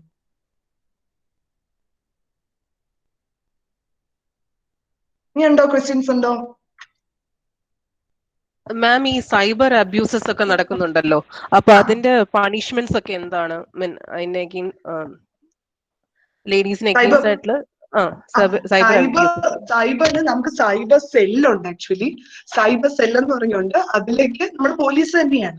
ഈ സൈബർ സെല്ലിലേക്ക് നല്ല പണിഷ്മെന്റ്സ് ഉണ്ട്.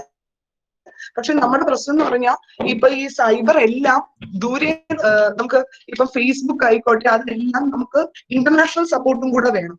കാരണം എല്ലാം പുറത്താണ് കൺട്രോൾ ചെയ്യുന്നത്. അപ്പം സൈബർ സെല്ലിലെ അതോറിറ്റീസ് പറയുന്നത് ഇത് നമുക്ക് കംപ്ലീറ്റ്ലി ചെയ്തു തരാനുള്ള കാലതാമസം ഒക്കെ വരുന്നത് ഇപ്പൊ IP അഡ്രസ് ട്രേസ് ബാക്ക് ചെയ്ത് ആരിത് കമ്മിറ്റ് ചെയ്യുന്നു എന്ന് കണ്ടുപിടിക്കാൻ പറ്റും. പക്ഷെ അതിനുള്ള കാലതാമസം ഒക്കെ വരുന്നതിന്റെ ഇതെന്ന് പറയുന്നത് ഫേസ്ബുക്കിന്റെ ഒക്കെ പുറത്തുനിന്ന് നമുക്ക് ഇൻഫർമേഷൻ തന്നേ പറ്റും. അപ്പൊ ആ ഒരു കാലതാമസത്തിന്റെ കുഴപ്പമേ ഉള്ളൂ. പക്ഷെ വർക്കിംഗ് ആണ്. പിന്നെ സൈബർ നമ്മുടെ ഒരേ ഒരു നിയമം എന്ന് പറയുന്നത് IT ലോ ആണ്. IT ലോ നമുക്ക് കുറച്ചൊന്ന് വീക്കാണ്. അതും അമെൻമെന്റ്സ് നടന്നുകൊണ്ടിരിക്കുകയാണ്. അതിനെയും കൂടെ സ്ട്രിക്റ്റർ ആക്കാൻ. ഇപ്പൊ ഞാൻ പറയട്ടെ, നമ്മുടെ നിർഭയ കേസ് വരുന്നതിന് തൊട്ട് മുമ്പ് വരെ നമ്മുടെ റേപ്പിന്റെ ലോ വളരെ വീക്കായിരുന്നു. കാരണം ഡെഫിനിഷൻ പോലും നല്ലൊരു ഡെഫിനിഷൻ പ്രോപ്പർ ആയിട്ടില്ലായിരുന്നു. അപ്പൊ ശരിക്കും പറയാം അതിൽ കേൾക്കാൻ പറ്റാതെ മിക്കവരും എസ്കേപ്പ് ചെയ്ത് പോവുമായിരുന്നു. അതേപോലെ പണിഷ്മെന്റ് വളരെ കുറവായിരുന്നു. പക്ഷെ ഈ ഒരു നിർഭയ കേസ് വന്നപ്പോഴാണ് അത് സ്ട്രിക്റ്റ് ആക്കിയത്. അതേപോലെ സൈബറിനും ഇപ്പം റീവാമ്പിംഗ് നടന്നുകൊണ്ടിരിക്കുകയാണ്. IT ആക്ട് അമെൻഡ് ചെയ്യാൻ ശ്രമിക്കുന്നുണ്ട്. പക്ഷെ നമുക്ക് സൈബർ സെല്ലൊക്കെ ഉണ്ട്. ട്രിവാൻഡ്രത്ത് സൈബർ സെല്ലുണ്ട്. അവരിലേക്ക് ഇൻഫർമേഷൻ പാസ് ചെയ്താൽ അവർ എത്രയും പെട്ടെന്ന്, അതും വിമന്റെയും ചൈൽഡിന്റെയും കുറ്റങ്ങളാണ്, അവർക്കെതിരെയുള്ള അതിക്രമമാണെങ്കിൽ എത്രയും പെട്ടെന്ന് തന്നെ ഡീൽ ചെയ്യണമെന്ന് അവർക്ക് നിർദ്ദേശമുണ്ട്. വിമനും ചൈൽഡിനും എതിരെയുണ്ട്. വിമൻ എന്ന് പറയുമ്പോൾ ഗേളും കിട്ടും, അങ്ങനെയുള്ളത് പെട്ടെന്ന് ഡീൽ ചെയ്യും. പിന്നെ അവരെ തന്നെ പോയിന്റ് ഔട്ട് ചെയ്യുന്ന കാര്യം ഇതാണ്, മിക്ക ഇൻഫർമേഷൻസും അവർക്ക് ഫേസ്ബുക്ക് ഒക്കെ ആണെങ്കിൽ ആ അതോറിറ്റിയിൽ നിന്നാണ് ഇത് വരേണ്ടത്. കാരണം പ്രൈവസി ഇഷ്യൂസ് ഉണ്ടല്ലോ. ഇത് രജിസ്റ്റർ ചെയ്യുന്ന ഫേസ്ബുക്കിലോട്ടല്ലേ, അവരുടെ ഇൻഫർമേഷൻ അവർ തന്നാലേ പറ്റും. ഈ പുറത്തുനിന്ന് ഇൻഫർമേഷൻ കിട്ടാനുള്ള കാലതാമസമേ ഉള്ളൂ. അല്ലാതെ ഉള്ളതെല്ലാം അവർ പെട്ടെന്ന് ഡീൽ ചെയ്യുന്നുണ്ടെന്നാണ്. പണിഷ്മെന്റ്സും ഉണ്ട്, പക്ഷെ കൂട്ടാനുള്ള ശ്രമം നടന്നുകൊണ്ടിരിക്കുകയാണ്. പിന്നെ ഉള്ളതെന്ന് പറഞ്ഞാൽ നമുക്കൊരു പ്രശ്നം പറ്റുമ്പോൾ, ഒരു സൈബർ ത്രെറ്റ് നടക്കുമ്പോൾ നമ്മൾ ആദ്യം ചെയ്യുന്നത് ആ മെസ്സേജ് ഡിലീറ്റ് ചെയ്യും. അതായത് ഫോർ എക്സാമ്പിൾ നമുക്കെതിരെ ഒരു സൈബർ ഒരു മെസ്സേജ് വന്നിരിക്കട്ടെ, മെസ്സേജ് വന്നു, അതിൽ നമ്മളെ മോശമായിട്ട് പറയുന്നത്, അല്ലെങ്കിൽ ഫേസ്ബുക്കിൽ നമുക്കെതിരെ ഒരു പോസ്റ്റ് വന്നു മോശമായിട്ട് പറയുന്നത്. അപ്പൊ ഈ സൈബർ സെല്ലിൽ അതോറിറ്റീസ് പോലീസ് പറയുന്നതെന്ന് പറഞ്ഞാൽ നിങ്ങൾ ഒരിക്കലും അത് ഡിലീറ്റ് ചെയ്യാതിരിക്കുക. നമ്മൾ ആദ്യം എന്തെന്ന് വെച്ചാൽ അതങ്ങ് ഡിലീറ്റ് ചെയ്യും. എന്നിട്ട് പിന്നെ ഇത് കൂടുമ്പോൾ നമ്മൾ പോലീസിനെ വിളിച്ച് പറയും. അവർ പറയുന്നത് ആ എവിഡൻസ് സൂക്ഷിക്കുക, എവിഡൻസ് ആയിട്ട് കൊടുക്കുക. ഇന്നത് സംഭവിച്ചു എന്ന് എവിഡൻസ് ആയിട്ട് കൊടുത്താൽ അവർക്ക് എത്രയും പെട്ടെന്ന് ഡീൽ ചെയ്യാൻ പറ്റുന്നു തന്നെയാണ്. പിന്നെ സൈബർ വിങ് ഉണ്ട് കേട്ടോ. അപ്പം നമ്മൾ വെറുതെ ഗൂഗിളിൽ സെർച്ച് ചെയ്താൽ തന്നെ സൈബർ വിങ്ങിന്റെ നമ്പറും എല്ലാം കിട്ടും. സൈബർ വിങ്ങിലേക്ക് കൊടുക്കാൻ നല്ല സ്ട്രിക്റ്റർ ആയ ഒരു സെല്ല് തന്നെ ഇപ്പോൾ ഉണ്ട്. Thank you ma'am.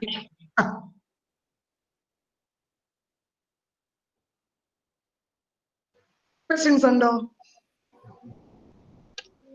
ഞാൻ അതാണ് പറയണത്, നമുക്ക് ലോക്കൊന്നും ഒരു കുറവുമില്ല, എല്ലാം ഉണ്ട്. അപ്പൊ അപ്ഡേറ്റ് ചെയ്യുന്നുണ്ട്, കാര്യങ്ങളൊക്കെ നടക്കുന്നുണ്ട്.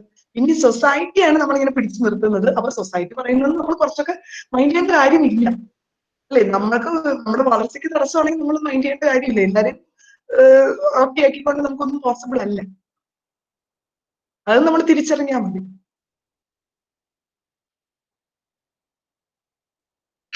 ഒരു ചാറ്റ്.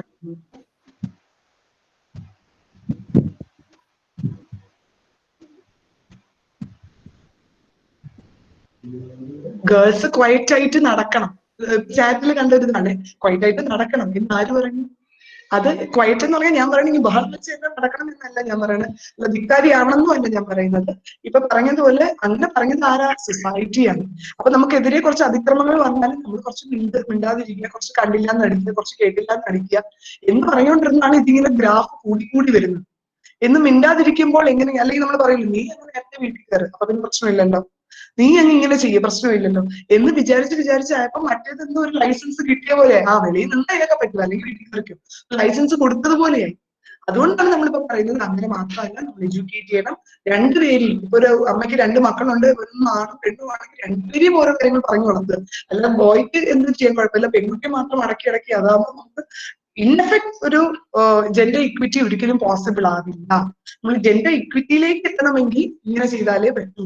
എഡ്യൂക്കേഷൻ രണ്ടുപേർക്കും കൊടുക്കുക, ആ മെന്നിനെയും കൂടെ എഡ്യൂക്കേറ്റ് ചെയ്യുക. സൊസൈറ്റി എന്ന് പറയുന്നത് ഈക്വൽസിനുള്ളതല്ല, നിങ്ങൾക്കൊരു ഫുൾ ലൈസൻസ് അല്ല, ഈക്വൽസിനുള്ളത്. നമ്മൾ ആരും ദ്രോഹിക്കേണ്ട കാര്യമില്ല, റൈറ്റ്സ് എല്ലാവർക്കും ഉള്ളതാണ്. ഇത് പണ്ട് അങ്ങനെയായിരുന്നു. പണ്ട് നമുക്കൊരു മാട്രിയാർക്കൽ സൊസൈറ്റി ആയിരുന്നു, കേരളയിലൊക്കെ പ്രത്യേകിച്ച് അമ്മ വഴിയായിരുന്നു എല്ലാം. പിന്നെ ഇടയ്ക്ക് മാട്രിയാർക്കൽ ആയതാണ്. അപ്പൊ തിരിച്ച് നമുക്ക് മാട്രിയാർക്കലിലേക്കും പോകണ്ട, പാട്രിയാർക്കലിലേക്കും പോകണ്ട, നമുക്ക് ഈക്വൽ ആയിട്ടും പോയാൽ മതി. അതിന് നമ്മളൊരു ശ്രമം വേണം, അതാണ് ഉദ്ദേശിക്കുന്നത്.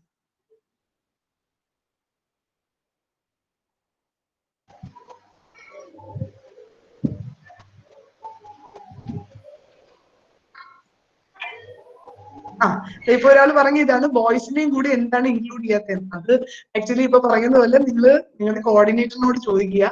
ഞാനും എപ്പോഴും ഫേസ് ചെയ്തൊരു ഇതാണ്. കാരണം ഗേൾസ് മാത്രം ഇത് കേൾക്കുകയല്ല വേണ്ടത്, 2 കൂട്ടരും കേൾക്കണം. പക്ഷെ ബോയ്സ് അതിന് തയ്യാറാവുമ്പോൾ അവരാദ്യമേ, ഇപ്പൊ ഒരു ഫെമിനിസ്റ്റ് എന്ന് പറയുമ്പോൾ ആദ്യമേ ചിന്തിക്കുന്നത് എന്താണ്, എന്തോ ഒരു മെന്നിനെതിരെ നിൽക്കുന്ന ഒരാള് എന്ന രീതിയിലാണ് ചിന്തിക്കുന്നത്. അത് കാരണം പലരും ഇത് കേൾക്കാൻ റെഡിയാവുന്നുമില്ല. നമ്മളിവിടെ ആരെങ്കിലും എതിരെ എന്തെങ്കിലും പറയാം, നമുക്കും റൈറ്റ്സ് ഉണ്ട്, നമ്മൾ തിരിച്ചറിയണം, എംപവേർഡ് ആവണം, ഒരിക്കലും ഇതൊന്നും ഒരു തടസ്സമല്ല എന്നേ പറയുന്നുള്ളൂ. പക്ഷെ അത് എത്ര പേരിലേക്ക് എത്തുന്നു? ഇനി ഇതേപോലെ ഇപ്പൊ ഞാൻ കാണിച്ച വീഡിയോസ് എല്ലാം ജെൻഡർ ഇക്വിറ്റി എത്തിക്കാൻ വേണ്ടിയിട്ട് അവയർനെസ് പ്രോഗ്രാമിൽ സർക്കുലേറ്റ് ചെയ്യുന്ന വീഡിയോസ് ആണ്. ഇത് എല്ലാവരിലേക്കും എത്തുക. അപ്പൊ തന്നെ അവർക്കൊരു ഇത് തോട്ട് പ്രൊവോക്കേഷൻ വരും അവിടെ, അല്ലേ? തോട്ട് പ്രൊവോക്കിംഗ് ആയിട്ട് വരും അത്. ആ ഒരു ഇത് തന്നെ പലരും തിരിച്ചറിയും.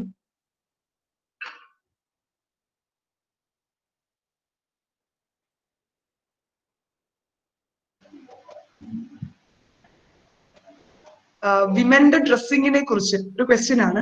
അതാണ് ഞാൻ പറയുന്നത്, പലപ്പോഴും ഈ റേപ്പ് തന്നെ നമ്മൾ ഈവൻ നിർഭയ കേസിൽ പോലും പറയുന്നത് ആ കുട്ടി രാത്രി ഇറങ്ങി നടന്നുകൊണ്ടാണ്, അല്ലാണ്ട് ആ കുട്ടിയുടെ ഡ്രസ്സിങ് ശരിയല്ല, ഇതുകൊണ്ടല്ലേ ഇത് നടന്നതെന്ന് പറയുന്ന സൊസൈറ്റിയും കൂടെയാണ്. പക്ഷെ അത് നമുക്ക് എങ്ങനെ പറയാൻ പറ്റും? ഒരു കാര്യം കേട്ടില്ല, ഒരു മാസമുള്ള കുട്ടിക്കെതിരെ ഒരു റേപ്പ് നടക്കുന്നു. ആ കുട്ടിയുടെ ഡ്രസ്സിങ്ങിനെ നമ്മൾ ആരെ കുറ്റപ്പെടുത്തും? കുട്ടിയെ കുറ്റപ്പെടുത്തും, കുട്ടിയുടെ അമ്മയെ കുറ്റപ്പെടുത്തും, അല്ലേ? അല്ലെങ്കിൽ 70 വയസ്സും 60 വയസ്സും ആയുള്ള ഓൾഡ് വിമനെതിരെ നടക്കുന്നു. അവിടെ ആരെ ഡ്രസ്സിങ്ങിന് നമ്മൾ കുറ്റം പറയും? അപ്പൊ ഇത് ആ മെന്റാലിറ്റി മാത്രമാണ്. ഇപ്പൊ ഒരു ഇനി എത്ര ഇനിയിപ്പം നേക്കഡായിട്ട് ഒരാൾ നടന്നാലും നമ്മുടെ സ്വഭാവം മര്യാദയ്ക്കാണെങ്കിൽ നമ്മൾ കുറച്ച് റേപ്പ് ചെയ്യും, ഇല്ലല്ലോ.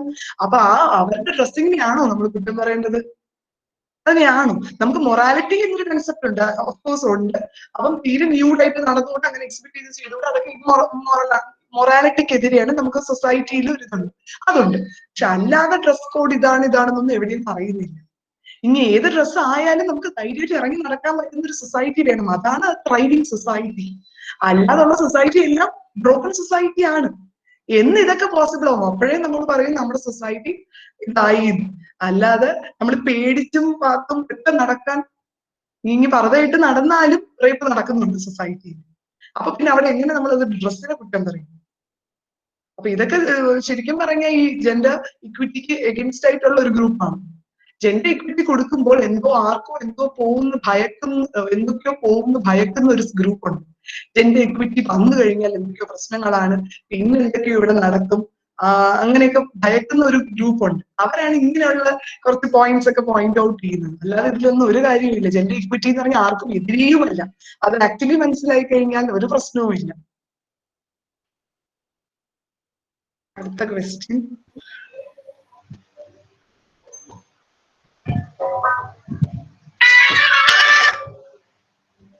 സെക്സ് എഡ്യൂക്കേഷനെ കുറിച്ച് അതും ഇപ്പം ജെൻഡർ എക്സ്പേർട്സ് പറയുന്നതെന്ന് പറഞ്ഞാൽ കൊച്ചു കുട്ടികൾക്ക് തന്നെ അത് കൊടുത്തിരിക്കണം. ഈവൻ കുട്ടിക്ക് മനസ്സിലാവുന്ന പ്രായം, അതൊരു 3 years ആവാം, 4 years ആവാം, 3 to 4 years നമ്മൾ പറയുമ്പോൾ മനസ്സിലാവുന്ന പ്രായം. അപ്പൊ തന്നെ കുട്ടികളെ പറഞ്ഞു പഠിപ്പിക്കുക. പ്രത്യേകിച്ച് ഗേൾ ചൈൽഡ് എന്ന് ഞാൻ പറയുന്നില്ല, ഗേൾ ചൈൽഡ് ആയിക്കോട്ടെ ബോയ് ചൈൽഡ് ആയിക്കോട്ടെ, രണ്ടുപേർക്ക് നമ്മളിപ്പോ പറയുമല്ല ഗുഡ് ടച്ച് ബാഡ് ടച്ച്, അത് കുട്ടിക്ക് പറഞ്ഞു പഠിപ്പിച്ചു കൊടുക്കുക.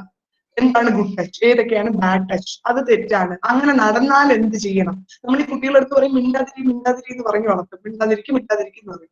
അതിനേക്കാളും അവരെ ഷൗട്ട് ചെയ്യാനും കൂടെ പഠിപ്പിക്കണം എന്നാണ് പറയുന്നത്. കാരണം ഒരു ബാഡ് ടച്ച് നടന്നാൽ നോ എന്ന് ഉറക്കെ വിളിച്ച് ഷൗട്ട് ചെയ്ത് ഇറങ്ങി ഓടി ഞാൻ ആരടുത്ത് വന്ന് പറയണം, ഇത്രയും ആ കുട്ടിയെ പറഞ്ഞു പഠിപ്പിച്ചിരിക്കണം എന്നാണ്. അല്ലെങ്കിൽ പെട്ടെന്നൊരു സിറ്റുവേഷൻ വരുമ്പോൾ ആ കുട്ടി പേടിച്ച് പമ്മി എന്ത് ചെയ്യണം എന്ന് അറിയാതെ, കാരണം കുട്ടിയുടെ അടുത്ത് മിണ്ടാതിരിക്കാനേ പറഞ്ഞിട്ടുള്ളൂ. അപ്പൊ കുട്ടി അങ്ങനെ ആവത്തേയുള്ളൂ. അപ്പം ഉറക്കെ ഷൗട്ട് ചെയ്യുമ്പോൾ തന്നെ ചെയ്യുന്ന ആളൊന്ന് വിറയ്ക്കും, ഒന്ന് മാറും അല്ലെ, ഒരു പരിധി വരെ. ഇപ്പൊ ഇതൊക്കെ കുട്ടികളെ പറഞ്ഞു പഠിച്ചാണ് ഇപ്പോഴത്തെ ജനറേഷൻ കൊണ്ടുവരുന്നത്. ഇപ്പൊ ഞാൻ തന്നെ മക്കളടുത്ത് പറഞ്ഞിട്ടുണ്ട്, ആരെങ്കിലും വന്ന് നിങ്ങൾ തട്ടിക്കൊണ്ടുപോയി എടുത്താൽ നിങ്ങൾ ആദ്യം ചെയ്യേണ്ടത് കൈയും കാലും വിട്ട് അടിക്കുക. കൈയും കാലും വിട്ട് അടിക്കുമ്പോൾ മിക്കവാറും അവരുടെ കയ്യിൽ ഗ്രിപ്പിൽ നിൽക്കുന്നു, താഴെ വീഴും. കൊച്ചുകുട്ടികളാണെങ്കിൽ താഴെ വീഴും. എന്നിട്ട് അമ്മ അച്ഛാന്ന് ഉറക്കെ വിളിച്ച് കരയുക. അപ്പം ചുറ്റുപാട് നിൽക്കുന്നവർക്ക് മനസ്സിലാവും ഈ എടുത്തിരിക്കുന്ന ആൾ അമ്മയും അല്ല അച്ഛനും അല്ല. അപ്പൊ എന്തോ പ്രശ്നമുണ്ട്. നല്ല ചുമ്മാ കരഞ്ഞാൽ ചുറ്റും നിൽക്കുന്നവർ വിചാരിക്കും എന്തെങ്കിലും കൊച്ചുകുട്ടിയല്ലേ, എന്തെങ്കിലും പറഞ്ഞ് കരയായിരിക്കും. അപ്പൊ ഇങ്ങനെയുള്ള കുറെ കാര്യങ്ങൾ നമ്മൾ കുട്ടികളിലേക്ക് എത്തിക്കുക. അതൊക്കെ ചൈൽഡ് എഡ്യൂക്കേഷൻ ആണ്. ഇനി സെക്സ് എഡ്യൂക്കേഷനും ഉണ്ട് കുട്ടികളെ കുറിച്ച്. അതാണ് ഈ ബാഡ് ടച്ച് ഗുഡ് ടച്ച്. അത് ഇനി ഇപ്പൊ പറഞ്ഞു വരുന്നതെന്ന് വെച്ചാൽ നമ്മുടെ 8th സ്റ്റാൻഡേർഡ് 9th സ്റ്റാൻഡേർഡിലാണ് റീപ്രൊഡക്ഷൻ പഠിപ്പിക്കുന്നത്. പക്ഷെ ആ ടീച്ചർ പോലും അത് പഠിപ്പിക്കാറില്ല. ജസ്റ്റ് ഒരു അസൈൻമെന്റ് ആയിട്ട് ഞാൻ എഴുതുന്നേ പറയുന്നുള്ളൂ. അപ്പൊ തന്നെ അവിടെ എന്തൊക്കെയോ അപ്പം കൂട്ടുകാർ പറഞ്ഞറിയുന്ന ആൾക്കോ അങ്ങനെ തെറ്റായ പല ധാരണകളുമായിരിക്കും കുട്ടികൾക്ക് കിട്ടുന്നത്. അത് തെറ്റാണ്. വീട്ടിൽ നിന്ന് തന്നെ അവർക്ക് മനസ്സിലാവുന്ന പ്രായത്തിൽ കുഞ്ഞു കുഞ്ഞു എഡ്യൂക്കേഷൻ കൊടുക്കുക. ആ ഒരു കുഞ്ഞു ഇപ്പൊ ഈവൻ പീരീഡ്സിനെ കുറിച്ചായാലും നമ്മൾ ഈ ഒളിക്കേണ്ട കാര്യം എന്താ, ഇതൊക്കെ സർവ്വസാധാരണമല്ലേ. പണ്ടൊന്നും പറയൂലേ, അതൊന്നും ഇല്ല, നീ ചോദിക്കണ്ട, നീ പറയണ്ട, നിങ്ങൾ പറയുന്നു. അവർക്ക് മനസ്സിലാവുന്ന ഭാഷയിൽ പയ്യെ പ്രായം അനുസരിച്ച് പറഞ്ഞു കൊടുത്താൽ വേറെ പ്രശ്നമില്ല. അല്ലെങ്കിൽ നമ്മൾ പറയാതിരിക്കുമ്പോൾ അവർക്ക് തോന്നുന്നു എന്തോ ഉണ്ട്, പുറത്തുനിന്ന് അറിയാന്ന് വെച്ച് വേറെ വല്ലയിടത്തും ചോദിക്കും. അവർ കൊടുക്കുന്ന തെറ്റായ ഇൻഫോർമേഷൻ ആവും. ഇങ്ങനെ വല്ലതും ഉണ്ട്. അപ്പം ശരിക്കും പറഞ്ഞ ഒരു ചൈൽഡിനെ ആ രീതിയിൽ വളർത്തിക്കൊണ്ടുവന്ന ഒരു പ്രശ്നവും ഇല്ല. വീട്ടുകാരുടെ കയ്യിലാണ്. നമ്മൾ പറയില്ല സ്കൂൾ ഉണ്ടെങ്കിലും ഫസ്റ്റ് ഇതെന്ന് പറയുന്നത് ഫാമിലിയാണ്. ഫാമിലിയിലാണ് ഏറ്റവും ഫസ്റ്റ് എഡ്യൂക്കേഷൻ തുടങ്ങുന്നത്. വീട്ടുകാരിൽ ഇതൊക്കെ അറിയാൻ. അപ്പൊ നമ്മൾ ശ്രദ്ധിച്ചാൽ മനസ്സിലാവും അമ്മമാർക്ക് നല്ല എഡ്യൂക്കേഷൻ വേണം. കാരണം അമ്മമാരായിരിക്കും ഇപ്പൊ പറയുന്ന പോലെ കൂടുതലും കുട്ടിയെ കൊണ്ടിരിക്കുന്നത്. അപ്പൊ അമ്മമാർക്ക് നല്ല എഡ്യൂക്കേഷൻ വേണം. അപ്പൊ നമ്മൾ ഈ പറയുന്ന അമ്മമാർക്ക് എഡ്യൂക്കേറ്റഡ് ആയിട്ട് പ്രത്യേകിച്ച് കാര്യമില്ലെന്ന് പറഞ്ഞ് പ്യോ മണ്ടത്തരമാണ്. അമ്മമാർ എത്ര എഡ്യൂക്കേറ്റഡ് ആണോ അത്രയും ഉപയോഗം ആ അടുത്ത ജനറേഷനും കൂടെ വരും അല്ലേ.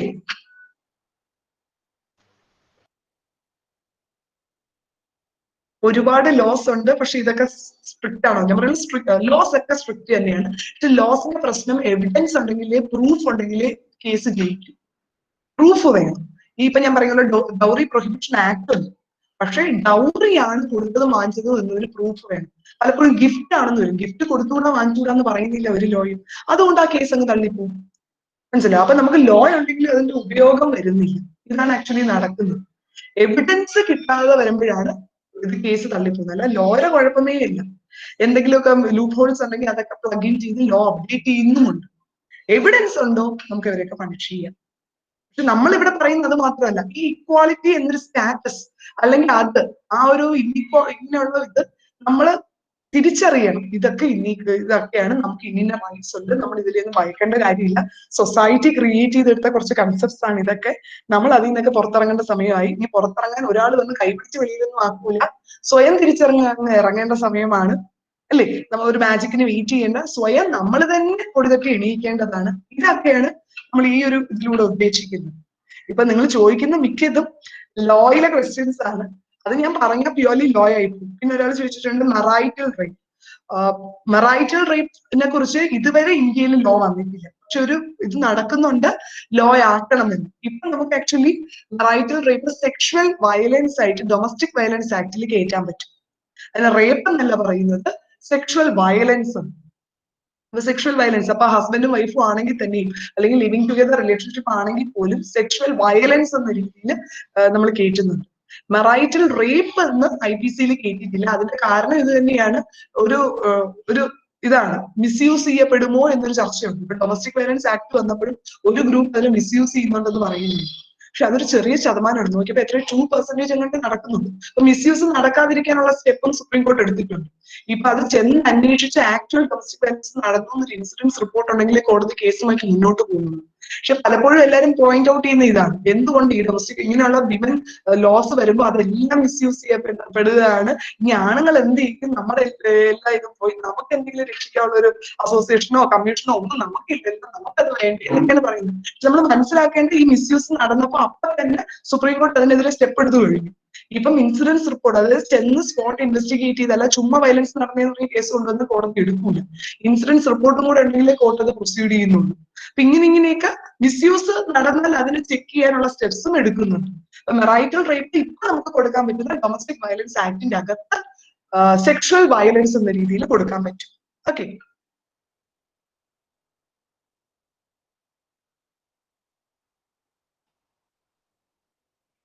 ഒരാൾ ചോദിച്ചത് എന്താണ് ഫോറിൻ കൺട്രീസിൽ പോകുമ്പോൾ അവിടെ ഡ്രസ്സിങ്ങിന് കുഴപ്പമില്ലല്ലോ. അതെന്തുകൊണ്ടാണ്? ഫോറിൻ എന്ന് പറയുമ്പോൾ വേറൊരു സൊസൈറ്റിയാണ്. നമ്മൾ പറഞ്ഞില്ലേ, ഈ റൂൾസ് അല്ലെങ്കിൽ ആറ്റിറ്റ്യൂഡ്സ് അല്ലെങ്കിൽ ബിഹേവിയർ ഇതെല്ലാം ആരാ പറഞ്ഞിരിക്കുന്ന? സൊസൈറ്റി. ഓരോ സൊസൈറ്റിയുടെ കൺസെപ്റ്റ് വേറെയാണ്. ഇപ്പൊ കേരളത്തിന്റെ അല്ല ബാംഗ്ലൂരിൽ നൈറ്റിലാണ് ജോലിയും കൂടുതൽ ആളുകൾ ഇറങ്ങി നടക്കുന്നത്. അവരുടെ ഒരു നൈറ്റ് ലൈഫ് തന്നെയാണ്. കാരണം അവരുടെ സൊസൈറ്റി വേറെയാണ്, നമ്മുടെ സൊസൈറ്റി വേറെയാണ്. അപ്പൊ അതിൽ നിന്ന് തന്നെ മനസ്സിലാക്കാം ഇത് പറഞ്ഞിരിക്കുന്ന ഈ റോൾ അല്ലെങ്കിൽ ബിഹേവിയർ അല്ലെങ്കിൽ ആറ്റിറ്റ്യൂഡ് ഇങ്ങനെ പാടുള്ളൂ എന്ന് പറഞ്ഞിരിക്കുന്ന ആരാണ്? സൊസൈറ്റി. സൊസൈറ്റി മാറുന്നതനുസരിച്ച് അത് മാറിക്കൊണ്ടിരിക്കുകയാണ്. അപ്പൊ നമ്മൾ ഈ സൊസൈറ്റിയെ ഭയക്കേണ്ടതുണ്ടോ? അതാണ് ഞാൻ പറയുന്നത്. എന്ന് പറഞ്ഞ് നാളെ തൊട്ട് എല്ലാവരും ഇറങ്ങി നടക്കണം എന്നല്ല ഞാൻ പറയേണ്ടത്, അങ്ങനെയല്ല ഞാൻ ഉദ്ദേശിച്ചത്. നമ്മൾ തിരിച്ചറിയണം ഇതൊന്നും നമുക്കൊരു തടസ്സമല്ല. ലോ അതുകൊണ്ട് ശക്തിപ്പെടുന്നുണ്ട്, അതൊക്കെ പോസിബിൾ ആക്കി തരുന്നുണ്ട്. നമ്മൾ അടുത്ത ജനറേഷനെങ്കിലും നീ ഇങ്ങനെയാണ്, ഇങ്ങനെ പാടുള്ളൂ എന്ന് പഠിപ്പിക്കരുത്. നമുക്ക് ഈക്വൽ ആയിട്ട് എല്ലാ ഓപ്പർച്യൂണിറ്റി ഉണ്ട്, നമ്മൾ ഡെവലപ്പ് ചെയ്യുക. അതിന് ഇതൊന്നും ഒരു തടസ്സമാവില്ല. ഈ വരുന്ന ജനറേഷൻ അങ്ങനെ ആക്കിയെടുക്കണം. അതാണ് നമ്മൾ തിരിച്ചറിയേണ്ടത്. ഓക്കെ,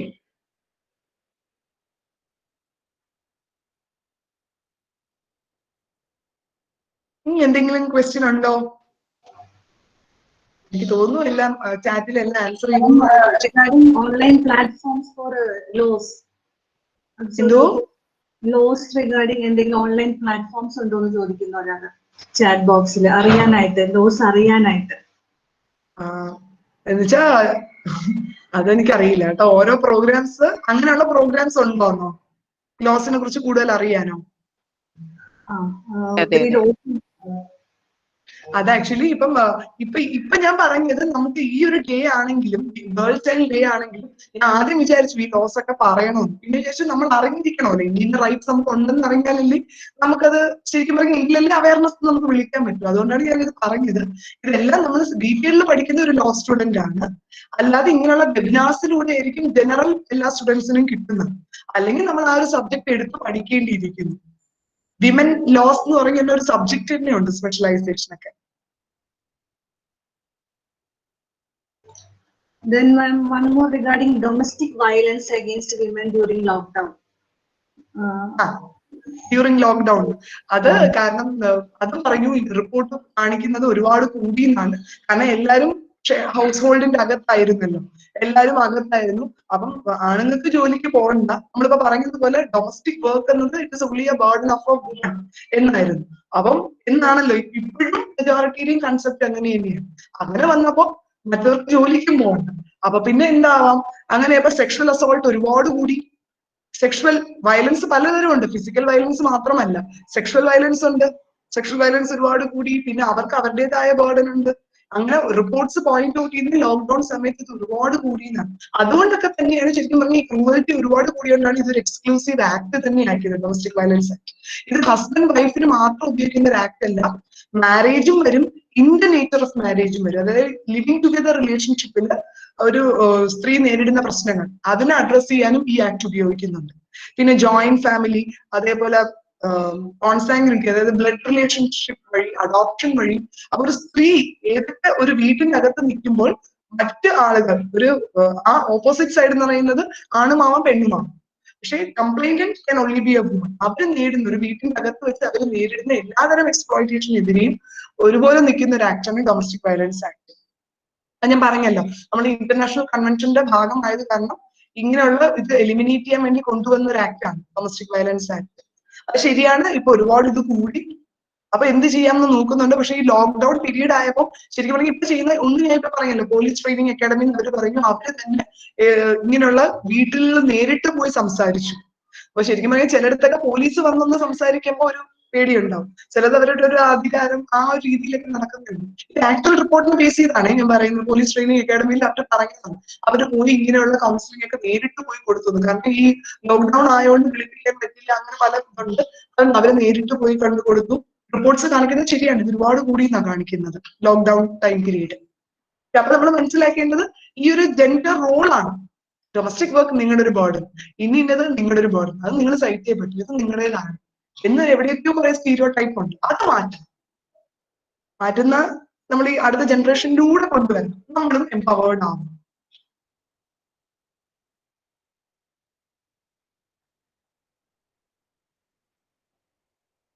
ഇനിയുണ്ടോ?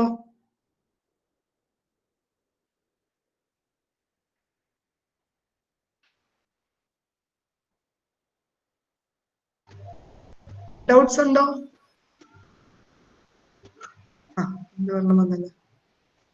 ഒരു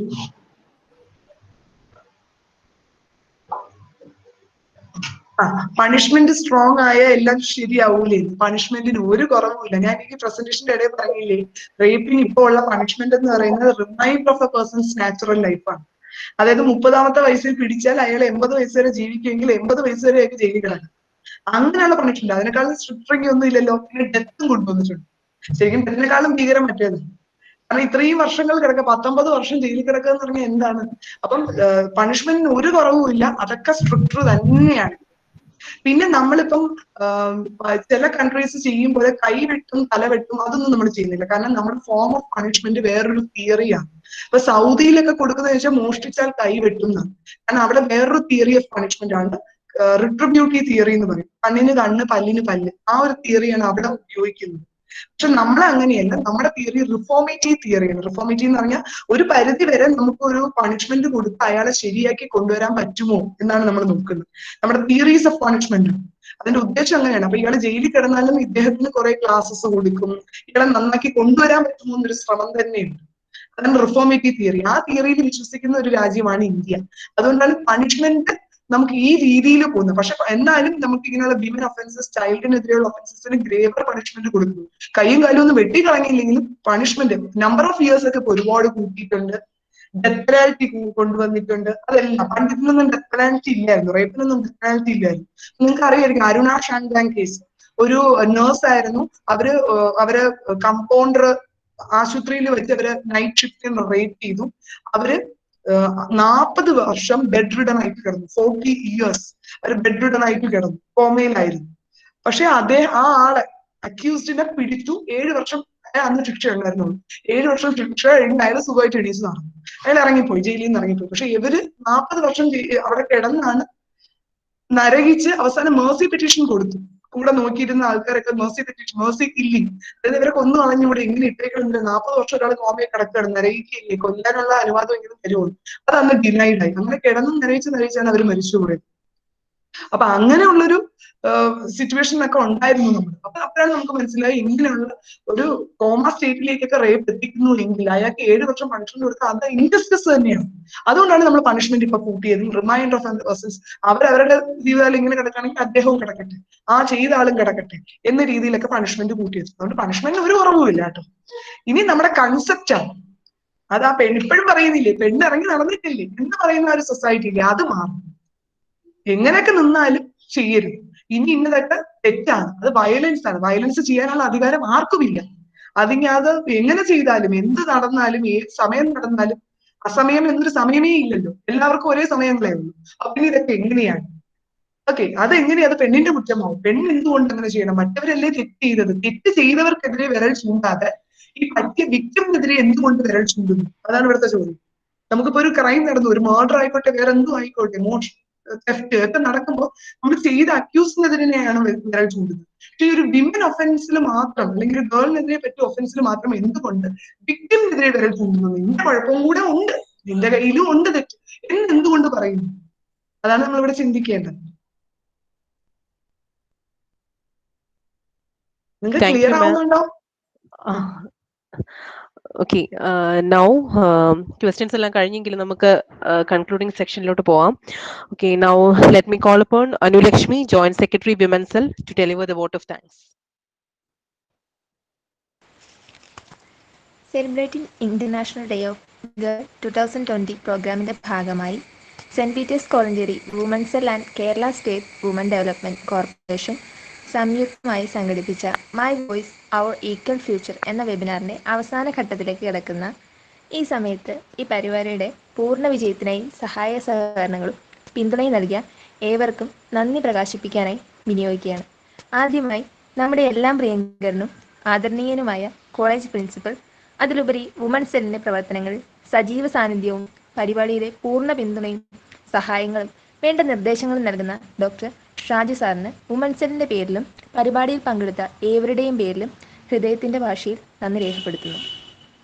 അടുത്തതായി ചുരുങ്ങിയ സമയത്തിനുള്ളിൽ നമ്മെ കാര്യഗൗരവം ഉള്ളവരും നമ്മുടെ സംശയങ്ങൾ തീർത്തു തന്നും എന്താണ് ഫെമിനിസം, പുതിയതായി നമ്മൾ കുറച്ച് കാലത്തിനിടയ്ക്ക് പരിചയപ്പെട്ട ഒരു ഇതായിരുന്നു ഫെമിനിസം എന്ന്, അതിനുള്ള തെറ്റിദ്ധാരണകളും എന്താണ് ആക്ച്വലി ഫെമിനിസം എന്ന് പറയുന്നതും എന്നതിനെക്കുറിച്ചും എല്ലാം വളരെ നല്ലൊരു സെക്ഷൻ എടുത്തു തന്ന ഡോക്ടർ അപർണ ശ്രീകുമാർ മിസ്സിന് നന്ദി പറയുന്നതിനായി വിനിയോഗിക്കുന്നു. Miss assistant professor of national university advanced legal statics ഞാൻ നേരത്തെ സൂചിപ്പിച്ചിരുന്നു.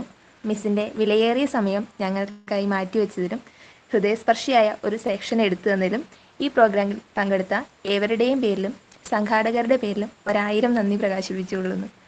അടുത്തത് നമ്മുടെ ടീച്ചേഴ്സ്. അവരെക്കുറിച്ച് നിങ്ങളോട് ഞാൻ അധികം പറയേണ്ട ആവശ്യകതയില്ല. കാരണം എപ്പോഴും നമ്മുടെ എല്ലാ ആഗ്രഹങ്ങൾക്കും പ്രവർത്തനങ്ങൾക്കും ഒപ്പവും വഴികാട്ടിയായി നമ്മളിൽ ഒരാളായി തന്നെയും നിലകൊള്ളുന്ന woman cell teacher representatives Jini മിസ്സിനും ഒപ്പം രമ്യ മിസ്സിനും ഔപചാരികരുടെ പേരിൽ മാത്രം നന്ദി അർപ്പിക്കുന്നു. ഓരോ ഡിപ്പാർട്ട്മെൻറ്റിൽ നിന്നും ഇവിടെ സന്നിഹിതരായിരിക്കുന്ന teacher representatives and student representatives അവർക്കും ഈ വേളയിൽ ഒറ്റവാക്കിൽ നന്ദി അർപ്പിക്കുന്നു. സംഘാടനം മാത്രമല്ല ഒരു പ്രോഗ്രാമിനെ വിജയത്തിലേക്ക് ഉയർത്തുന്നത്. സംഘാടകരോടുകൂടി പരിപൂർണ മനസ്സോടെ കേട്ടിരിക്കുന്ന അന്വേഷണ കൗതുകമുള്ള കുട്ടികളും ശ്രോതാക്കളും ഉണ്ടാകുമ്പോഴാണ്. നെറ്റ്വർക്ക് ഇഷ്യൂസിൻ്റെ ഇടയിലും ഈ പ്രോഗ്രാം വളരെ ക്ഷമയോടെ വീക്ഷിച്ച ഏവർക്കും ഈ നിമിഷത്തിൽ നന്ദി പറയുന്നു. അടുത്തതായി ഈ പ്രോഗ്രാമിന് അനുയോജ്യമായ റിസോഴ്സ് പേഴ്സണെ കണ്ടെത്തിയതും വുമൺ സെല്ലും ആയി ചേർന്ന് പ്രോഗ്രാം നടത്താൻ സഹായിച്ചതുമായ കേരള സ്റ്റേറ്റ് വുമൺ ഡെവലപ്മെൻറ്റ് കോർപ്പറേഷന് ഈ നിമിഷത്തിൽ നിറഞ്ഞ മനസ്സോടുകൂടി നന്ദി രേഖപ്പെടുത്തുന്നു.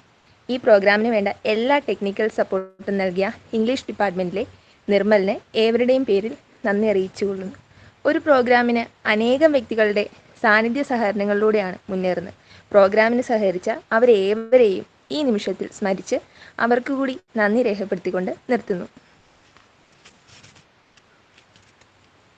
ലക്ഷ്മി, നമുക്ക് പ്രോഗ്രാം വൈൻഡ് അപ്പ് ചെയ്യാം. Okay, thank you so much all for joining with us today. Thank you, ma'am, so much. Thank you. Thank you, ma'am. Thank you.